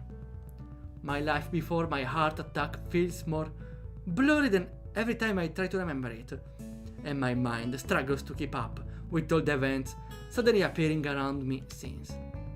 I heard somewhere that this is what it feels like to be left stranded. Every time I read Stranded, I think about Octo Stranded, the Gemini dungeon breed of everything else, yeah. Stranded in a country with only the most basic understanding of local language. Also, fun fact, Octo Stranded, the Gemini dungeon breed of Dream Keep, a Vanishing Point, a demonic gate puzzle crossover banter game, is coming out in English this April Fools. Did I get the name right? I'm not even sure. I'm surprised I remembered the name. Oh well. I was considering if to put touch controls for the mobile, but honestly, it's not a game this important. I probably won't. It requires a lot of effort. I wonder if I should make a plugin. Because in every game I make, I feel like I need to add some buttons. There is a plugin for that, but or it's paid, or I feel like it's better if I do the things myself. I need to consider this. Indeed, when I think about it, that seems a marvelous apt analogy for what's happening to me. But such situations are supposed to make you very capable in that language very fast, as you're forced to learn it in order to survive. Put another way, the situation becomes sink or swim. I wonder if I really managed to swim after all this time. The exams are stressing me out a lot, even though they're finally coming to an end. But I have remained in Mutu's favor, and I have some sort of direction for my future now. But I keep using that stupid, meaningless phrase. This is strange. It really is amazing how fast one comes to accept being surrounded by people with something incredibly jarring disabilities and conditions. So much so, I really wonder why I feel so much like a foreign. It certainly isn't for lack of socialization or friends. I've come to know most of my classmates on first name terms, and know a few others around the school. Whether they're missing an arm or leg, the students here are just like anyone else of their age. I can navigate the halls that I once lost myself in, with an ease I'd not expected to ever have, thanks to the scholar's logical layout, and can engage my teachers in comfortable discussion. I swirl around gently the tea in my cup, the reflected image of my face becoming distorted by the moving liquid. This is strange. I used to hate drinking tea. Maybe I'm thinking too much. The familiar sound of china rattling from teacup touching an accompanying saucer rings out. Is something the matter? Don't worry, it's nothing. Ah, there's also Anako. I take a long sip of the tea in front of me, as the girls do. Just whiling away the time in Lily's room, sipping tea with her and Nanako. It feels familiar, almost nostalgic. So how's your work in the newspaper club going, Kanako? She's in a club? I forgot. I want to know too. Sounds like it would be quite interesting. Hanako's face turns down at the tension placed upon her, though her smile belies the fact that she genuinely likes being the center of interest for the two of us. It's good, I think. I think I'm getting better at it. Naomi and a couple of her friends handle most of the jobs, getting stories and stuff. I just do the computer things, like putting the stories together and getting it printed. It's nice, since I can sit and concentrate. I see Lily's low-tech nature isn't shared by Hanako. While sitting in a room compiling other people's newspaper articles, doesn't really strike me as overly outgoing. It's heartening to see her widening her circle of friends. Baby steps, I guess. It's probably a bit much to be expecting her to become a socialite like Lily. How are you finding Naomi? I heard she can be quite troublesome at times. And Lily's going into her mothering mode over Hanako. Letting go of her is something she had to learn. Hanako scratches her cheek, thinking of her answer. Naomi is nice. She's a bit loud sometimes, a bit tiring, but she's really helpful. Her friends are nice too.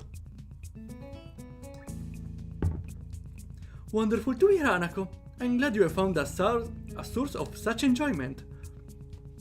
Lily's smile is warm and genuine, but I can sense a touch of wistfulness to it as well. Hanako seems to miss that entirely, but I don't think for a second that I'm imagining it.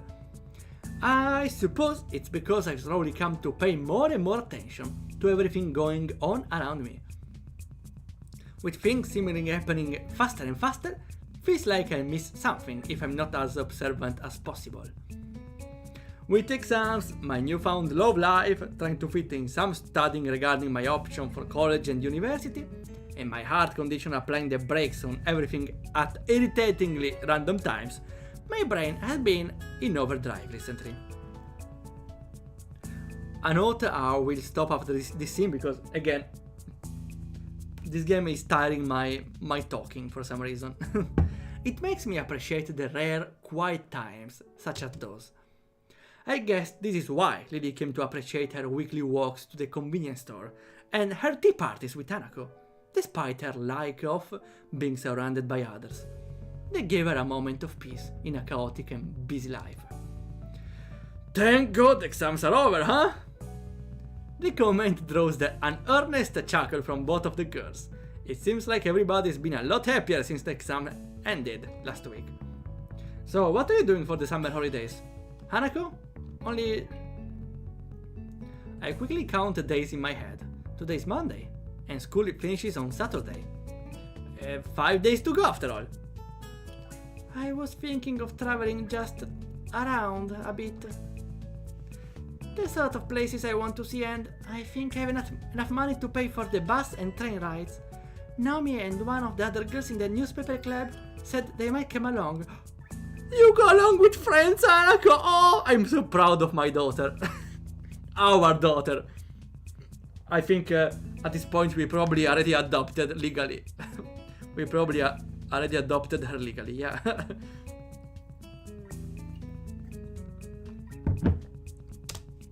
Her look indicates she's given the matter quite a lot of thought. I'm kind of surprised that she's contemplating something like this. Seems she's really become intent on striking out on her own. Is there anywhere in particular you're thinking of going? I was thinking that Kyoto sounds nice. I think I'll try to go a few places, though. Lily nods in approval, happy with Hanako's plans. While I cast my eyes to Lily, I refrain from asking her the same question. She's been evasive with her plans for the future for a long time now, but I never seem to get a good time to broach the subject along with her. Every time it comes up in conversation, feels like she's either unsure of herself or simply dodging the question. It's troubling. Be sure to call sometime while you're out and about. I give you your num. 2 hours. Yeah, I need to stop soon. I gave you my number before, right? Hanako gives a quick nod, a happy smile on her face.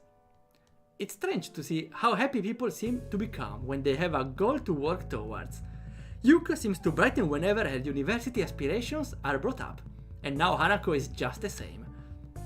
So why do I still feel this uncertainty? And why Lilly too? Relationships really can be irritatingly troublesome sometimes, yeah, I know. What time is it? Takes me a second to remember that Lily's clock doesn't have any visual feedback. I really should know given how many times I've been in her room.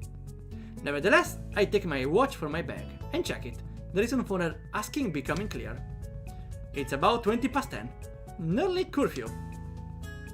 Hanako rises to her feet, dusting herself off and hard neatening her gown after doing so. I better be going then. Good night, Lilly. Isao. Wait. Are we in my room? Sleep well, Hanako. See you tomorrow? Okay, because only she goes away with the curfew. Okay, maybe Isao goes away a little later because he wants to give the final goodbyes. I don't know. Or we sleep here. I don't know. Silence. This seems to be happening more and more between Lily and me recently. After a few seconds, I finally find something to talk about. Oh yeah, I talked to Moot on Friday and finally checked out some guides on college and how to apply for it. That's good news. If you're going to be applying for colleges, I assume you have some idea in mind on what you might do in the future. I think I settled on becoming a science teacher. It's going to take a while to get through university and everything to be qualified, but I think it will be worth it. Lily's face brightens considerably at the news. I suppose with her wish to become a teacher, she's delighted I take the same kind of path. So you've decided on a career of teaching. I think that path suits you most excellently, Isao. I smile and nod. This time, even if I know she can't see me doing so, I know she feels it. I imagine Mutu would have taken to the news well. That's one word for it. Hey Lily. Yes? I know you want to be a teacher, but... For a second I wonder whether I should really ask her the question in my mind. But that's quickly brushed aside by the fact that this is rather late to have second thoughts. Surely you don't still think I'd be offended by something regarding my blindness? Her accusing tone is betrayed by her grinning face, amused at my awkwardness in raising the topic. Some things never change. A good point, I guess. I was just thinking whether or not being blind would be a hindrance. What with your ambition to become a teacher and all. She looks mildly surprised before giving the question some thought. I refuse to think she's never actually pondered this issue before. I wonder... Isao, could you close your eyes for a moment? Okay. Raising an eyebrow, I do as she requests. What do you see, Isao? Nothing? That's your word without me. Without you, Isao. Oh, wait, what about Lily then? Never mind. That's why, yeah, that's my word without you, bro. I'm unsure about the bro. And also, would be weird coming from Lily specifically. Doing it to Lily would be even weirder though. Weird dear. Weird dear. I got a joke for Pokemon. You know, Stantler is a pretty weird Pokemon. But the evolution is pretty weird here. I hope the joke is understandable. That's my word, period. I have no idea what she has in mind, and my questions only increase as I peek out from one eye. Okay, noted the joke. Nice, the joke works. Thanks for the feedback.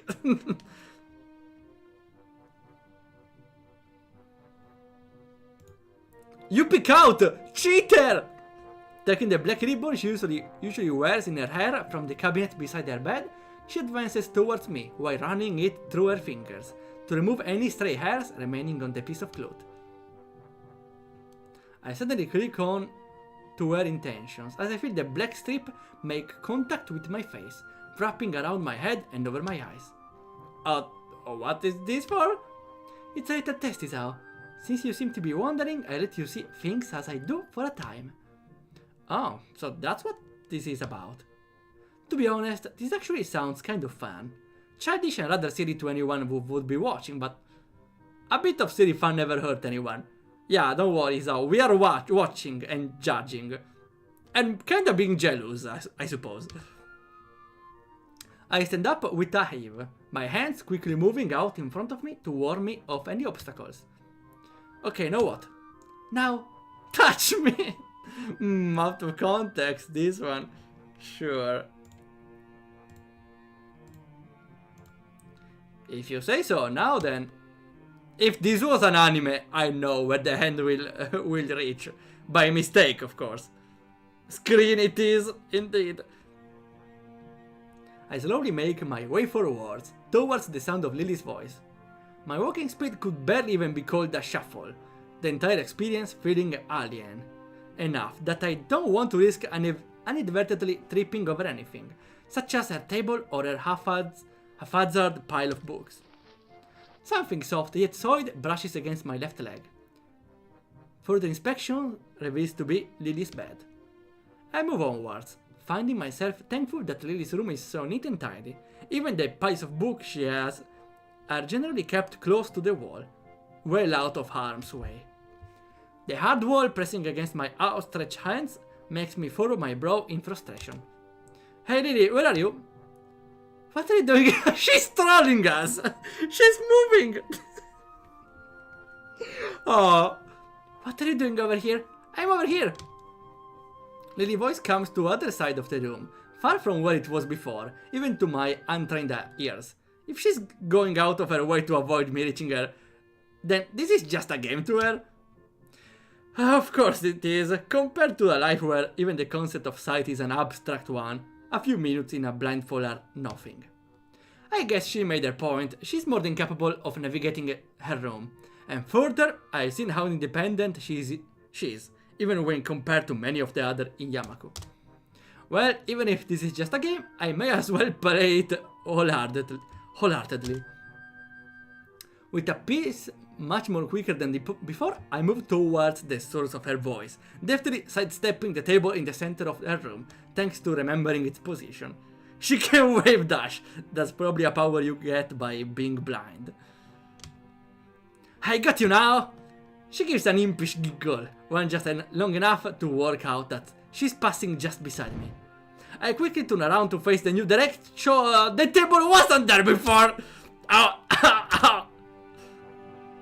I slowly sit up next to the table, raising my blindfold as I rub my itching head. I give an irritated kick to the table that's sitting just in front of where I fell. Utterly pointless, but the thing deserved it. Isao. Lilly's still standing on my side, obviously unsure of what's befallen me. Sorry, I kind of fell over. Are you hurt? My head hurts, but I think I'm okay. I think the table moved in order to trip me over. She giggles as she walks over and takes a seat beside me, her hand resting on my own. I suppose that's the end of that then? I think so. But I also think I get the point, though I do wish it hadn't involved such a headache. Lilly suddenly looks blank. Point? Wait! She didn't want to show up, to make a point, and then returned an extraordinary flat look. That was just for fun? I just thought it might tease you a little about the subject. You always seem to tiptoe around it after all. In regard to teaching, sight isn't that important. There are plenty of classes taught by entirely blind teachers, and more than enough resources for me to learn the subject. It's as simple as that, really. I slump my shoulders and give a snort of amusement. I understand. I guess we'll both just have to work hard to reach our goals then. What is it? With a little hesitation, Lilly pushes forward her chin and closes her eyes in an unmistakable gesture. She wants a kiss? Okay, yeah, she does. I accept gladly, our lips touching. As they do, I suddenly feel her hand shaking up my chest from underneath my shirt. Wait, is this a moment? The feeling of her hand against my bare skin is enough to make my heart suddenly accelerate. So she is in that kind of mood again. I think, yeah, we might need to censor again. Well, I'm hardly one to complain. She does genuinely like this, and even with all my medications, my libido is thankfully still intact. I lean into the kiss further, holding her hand tightly, as I feel it tracing the contours of my chest. Should we? No, it's fine. Eventually, we break off from one another. The room silent, but for our breathing. Hey, Isao. Yeah? I don't suppose you could wear the blindfold again? Blind sex? What? Her tentative suggestion takes me by surprise. I suppose she wants to introduce me to... yeah, to that through her eyes as well. Or just wants to find out what I'll be like doing the act while hampered by the blindfold. Oops, wrong hole. She's getting kinky. Is that a fetish? Blind intercourse? Well, stupid question. Everything can be. The positive thing is I don't have to censor anything. Yeah. Okay, maybe we could censor the dialogue, sure. Should we? Well, I will see myself. With a measure of unease tempered by curiosity, I do as she says, and lower the blindfold over my eyes. The world becomes dark once again. I reflexively tense as I feel Lily's hand get gently brushing the side of my face, entirely unable to anticipate her touch. I really need to get more used to contact like this. Even after the weeks we've been going out, it isn't as natural for me as it is for her. Silence? Also, that's pretty smart. They don't have to make a drawing out of this. Hey, Lily. Shh. I obediently follow her instruction, good boy, and quietly listen, trying to make out something. Anything that's happening around me. Compared to before when I was chasing Lily, the need to carefully navigate the room obstacles now gone, I can take my time and concentrate much harder on listening. It takes a while, but I can eventually pick out the soft sound of her breathing in the otherwise dead silent room. In and out, in and out. Measuring it against my own breathing, I realize it's definitely deeper than normal, especially for her. Oh. Another sound makes its way to my ears, one that I can't identify immediately. I don't think I've heard it before, but my heart skips a bit as I realize the source. My hand almost reflexively reaching out towards it. Her face feels softer than usual under my touch, her head just barely turning in acknowledgement towards the fingers on her cheek. Isao. I gulp and take a moment to try and calm down. I need all the concentration I can master while I'm like this in order to fully take in my surroundings. After a few deep breaths, I think I managed to collect myself. With a touch so light that it wouldn't disturb a feather, I start to move my hand down, and maybe it's time to hide something. Let's see. No, yeah, it's still normal. Can we show this stuff on stream though? It's only text. Well, YouTube got upset for only text, so just to be sure, you know. And I can feel myself losing focus again, thanks to those thin silken pyjama of hers, resting so perfectly over the big stats of her body. If she's like this, then that means she has to be sitting against her bed or facing me. Now, to continue. Alright, this must be her hip. If I just move slowly downwards. Lily's breath catches as my hand comes over hers, tentatively following her fingers between her leg and losing them as they go underneath her lower armor. Just the slightest, how can I define this? Just the slightest wet touches my fingertips, because it's a water spell, right? Now we are training some magic while being blind. But it's enough to easily work out what she's doing. My mind suddenly fills with a vision of what she must be like in front of me right now. I'd never even imagined her doing this before, and being unable to see her doing the act only enhances the mood. Oh wait, now I get it. She's... Wait, I get it now. Okay, I get it. She's, well, how to say, how can I... Well, you can understand from what I read, but how can I describe it? She is using a power-up on herself. She's power-upping herself with a spell. A pretty strong power-up, I have to say.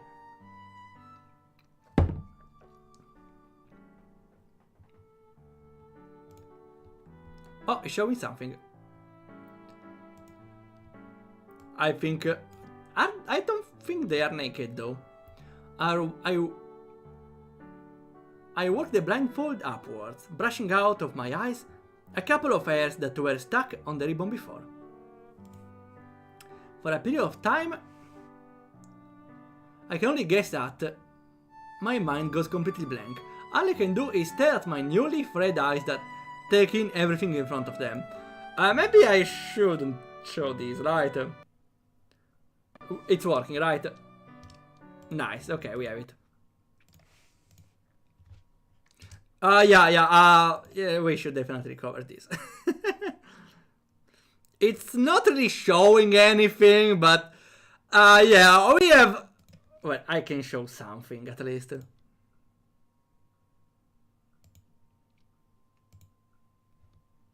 Let's see.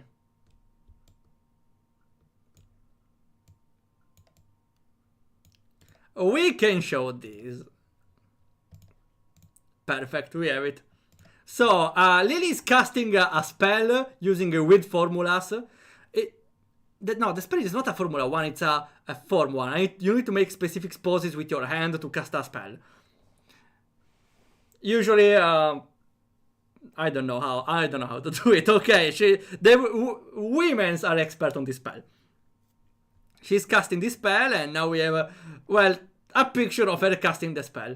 You cannot really see the hand, only partially because, well, the hand is covered by clothes. The lower equipment, specifically. So, yeah. Just as I'd worked out, Lilly sits in front of me, with one hand on the ground to steady herself and the other's finger lightly casting the spell, hidden by her dark blue lower armor. I think it's the most cool thing I ever seen. The term here is erotic, but let's see cool, because magics are pretty cool.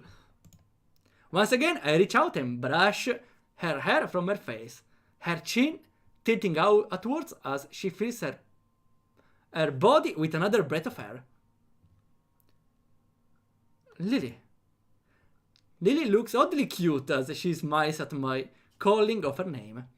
It always seems like it's at the moment when she's least attentive that she lets her most interesting emotions slip out.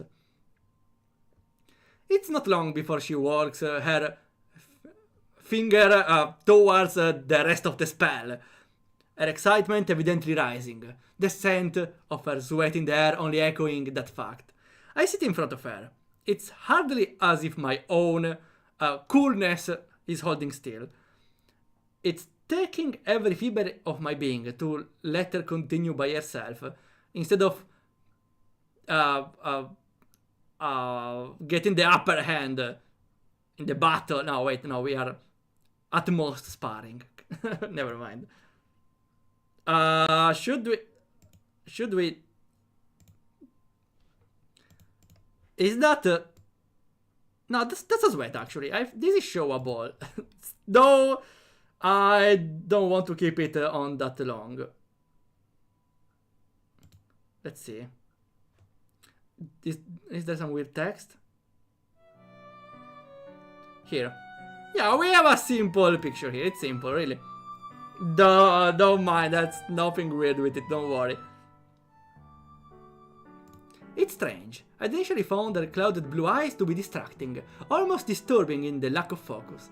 That bothers me far less than it used me to now. And sorry for the text again. My attention refocuses on her as she lets out a whimper, her breath coming much faster than before. Yeah, because as we learned from Eragon last time, casting magic requires some life force. So that's why probably she's tired. And her hips subtly rocking. Okay, return back. Yeah, time to return back again. I may want to show again what we had before. Okay, here, we got Lilly again. With his expression it's fine. No sooner do I realize how close to the edge of casting the spell Lilly became. Well, makes sense because it requires a lot of time to cast the spell, I suppose, yeah. Her breath catches.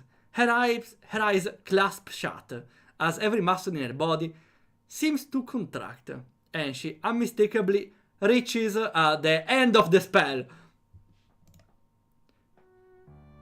Oh wait, there is no music here, okay. For only a scant few seconds, she tightens, huddled in happiness before her body relaxes and a long drained sigh coming from her lips. Yeah, I know, casting spells can be very tiring. Oh, we are back again. We stay like this for a moment more. Or we can go back again, sure. I just have no idea what to say. Silence reigns while I simply watch her, hair hanging over her face as she sits exhausted. Okay, she's clothed. Hisao. When she reaches out to brush my face, my urges take complete control of my body. Without so much as a comfort, I push myself over, as a hug on her, sure. It's an unusual feeling, being like this. I feel oddly powerful, holding myself above her blank face. As though, for the first time since the accident we can show this. Since the accident long ago, I feel physically strong. Lilly, I want you. To my surprise, she smiles weakly before reaching upwards to feel the side of my face. It's an almost cheeky expression, of the kind which she usually gives only after getting something out of me. You wanted me to do this? She holds her smile and gives a silent nod. I guess it was an effective way to make me take the initiative for once. And again, to my surprise, she gives the ribbon still around my head a sharp tug downwards. Once again, I'm lost in complete blackness. She loves making me blind, huh? I told you to keep it on, didn't I? That teasing edge to Lilly's voice, punctuated by her breathing, she never seems to lose her ability to take control of the situation. But this one time... Oh, Isao, what are you... yeah, maybe let's start hiding the text. I slide my hands underneath her soft silk and skin, pressing into my hands as I gently raise her body, with a measure of difficulty. Raise her body? She's picking her up? Yeah, while I wouldn't describe her as heavy, her height makes her more than a handful to try and lift. It only takes a couple of carefully placed steps to feel the edge of her bed against my legs, my lowering of Lilly into her sheets just as gentle as when I raised her. Well, this is fine.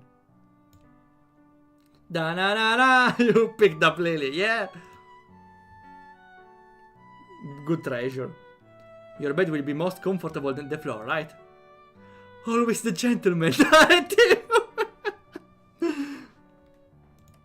I quickly run my hands. Okay, maybe it's time to hide again. I quickly run my hands down Lily's long, shapely legs, their allure far from diminished without the luxury of sight, and pull off her pyjama shorts and lower armor from her ankle. I have no idea where those just went. Well, I guess it doesn't matter. They will be somewhere around. With a minimum of fuss, I shuffle down my own pyjama trousers and the lower armor, positioning myself on the spot where she casted the spell before. Yeah, when I'm playing those scenes, you need to remember, okay? At least what I think is the spot she was using before. With one hand on her bed to steady myself, my right hand moves tentatively downwards. Oops! My first contact with her is my palm clumsily meeting in front of her nose. Kinky. She giggles a little before turning her head sideways. Taking my cue, I gently cradle her cheek and use my thumb to feel the contours of her face, as she so often does with me. This would be a lot easier if she doesn't move her face into my hand, but the feeling of her nuzzling into it is nice. I swallow to try and steady myself, take my other hand from the bed, and use it to guide myself into her. As soon as I feel her warmth around me, I quickly realize how turned on I am. With my sight gone, I am free to concentrate far more on my other senses, including tactile feeling. The entire experience feels more vivid, more intense than it's been before. I slowly start to move my hips back and forth. I suppose to cast another magic. My heart beating wildly in excitement. I feel Lily's eyes clutching shut, the movement of her cheek under my thumb, reminding me of the gentle hold I have on this side of her face. It's hard to stop myself from being completely overwhelmed. It's hard to think that this is what the act is usually like for her, experienced through every sense, but the one I hold dearest. From her cheek to her neck, I begin to slide my hand downwards to take in the feeling of her statistics, of the body in general.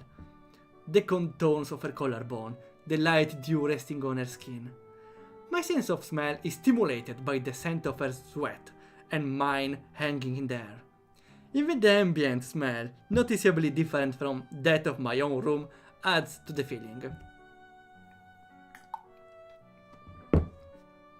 When I move my hand to her... how can I describe it?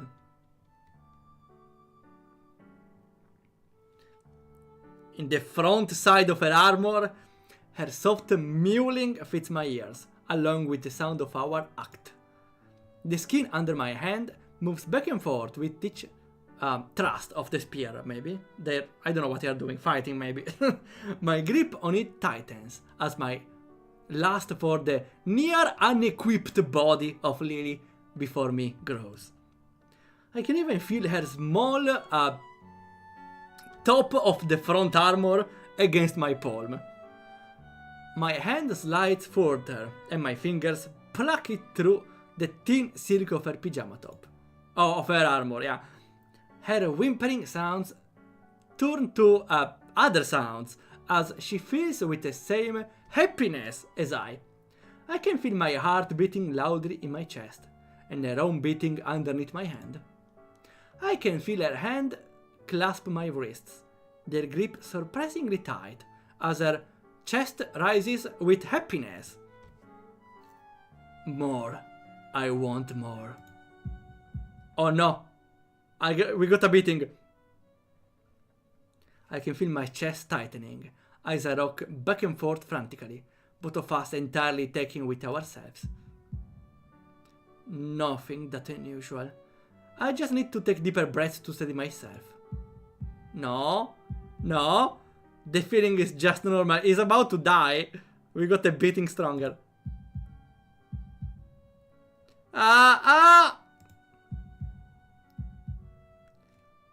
This isn't... I can't... This pain is too much. I stumble backwards from Lilly with unseeming haste, clumsily hitting the back of my foot against the table and falling to the ground with an unceremonious crash. Breathing wildly, I frantically escape at a ribbon over my eyes as I lay on my back. I have to get this off! I have to get this off! For a moment, everything goes blank, as the rush of newfound light assaults my eyes.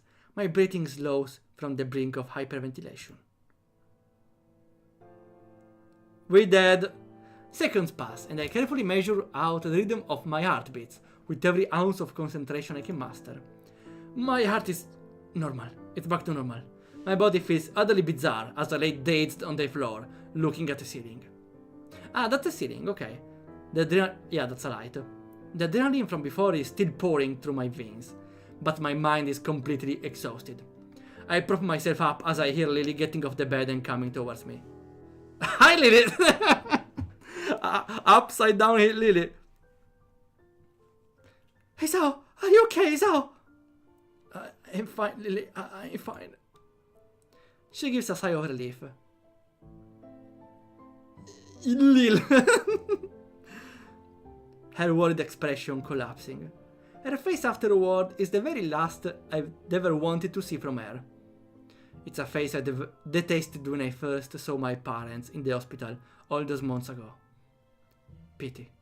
Lilly pities me. No. I just close my eyes and turn away, powerless. I feel like throwing up. She got her tissue! Get rotated, huh? I need to make a stupid game, a parody game, like Louis did on the last Blob contest.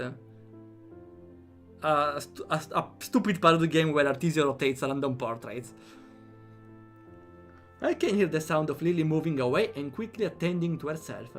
The ruffling of her clothing being pulled back on after a moment of searching just barely audible. Sorry. She slowly shakes her head as she finishes buttoning up her top. Her kind smile looks so fragile, so delicate, that it makes my heart sink. Approaching carefully, she feels out the edge of the low table before taking a seat next to me, putting her arms around my chest. I'm sorry, Zhao. I shouldn't have pushed my desire onto you. You don't need to apologize. I would normally be fine. You've seen that much before. I guess I shouldn't have tried to push myself so far. My eyelids feel heavy. Calmly sitting next to her like this is probably letting the adrenaline work itself out of my system and letting my mind relax. So that's why you never took the lead? Yeah, I guess it's a good thing you like to, huh? He's always implying something, I don't know. The joke seems to lighten her expression a little, a fact which helps let me feel less uneasy about my unreliable self. Lilly's head comes to a rest on my shoulder as I struggle to keep my eyes open, with more difficulty after each blink. I feel completely drained. It's okay, Zhao, it's okay. No sooner does she say this than a small, quiet tune escapes her lips. Entirely too tired to think, all I can do is listen to her soft humming. It's a soft, almost melancholic tune. It sounds familiar, but the more I try to remember its origin, the less I seem able to concentrate. The feeling of scent of her head gently resting on my shoulder and her warm body against my side are soothing. The soft humming of her voice, too, relaxes my mind as much as her warmth relaxes my muscles. This singular, quiet moment, after all this fracas, it makes me realize just how exhausted I've become. I can feel my eyelids slowly becoming heavier and heavier. Even with the chaos of before, I wish this moment would last forever. Lilly and I are together sharing a single solitary occasion together, just as we used to. But if that's the case, why does she feel further away than she's ever felt before? And it's the next day. It's not solved with her, we still have problems. I feel like this is longer than Demi's route or every other route. Okay, I feel this is the perfect moment to stop. We got the magic training scene, and we got some tension between the two. Well, not tension, more like there's still something to resolve between them to fully have a true relationship. Okay, I wanted to stop some times earlier, but we did a good length, 2 hours and a half. Okay, so let's see if we can rate someone. Oh, we have Pleasant Peasant. Ah, playing in Stars and Time. Oh no, Stars and Time triggered. Nah, let's go. Pleasant Peasant, let's go. So, we will continue playing next week. I don't think we have any appointment. I don't have anything else to do next week. Yeah. Next week we might do an extra stream the Friday because I want to develop the game for the game jam. We will see. And we'll see each other on Thursday when we start developing as well. I don't know if I should develop or... I will see what to do. Still, this game on Sunday, as always. Thanks a lot for coming by. And we'll see ya whenever happens.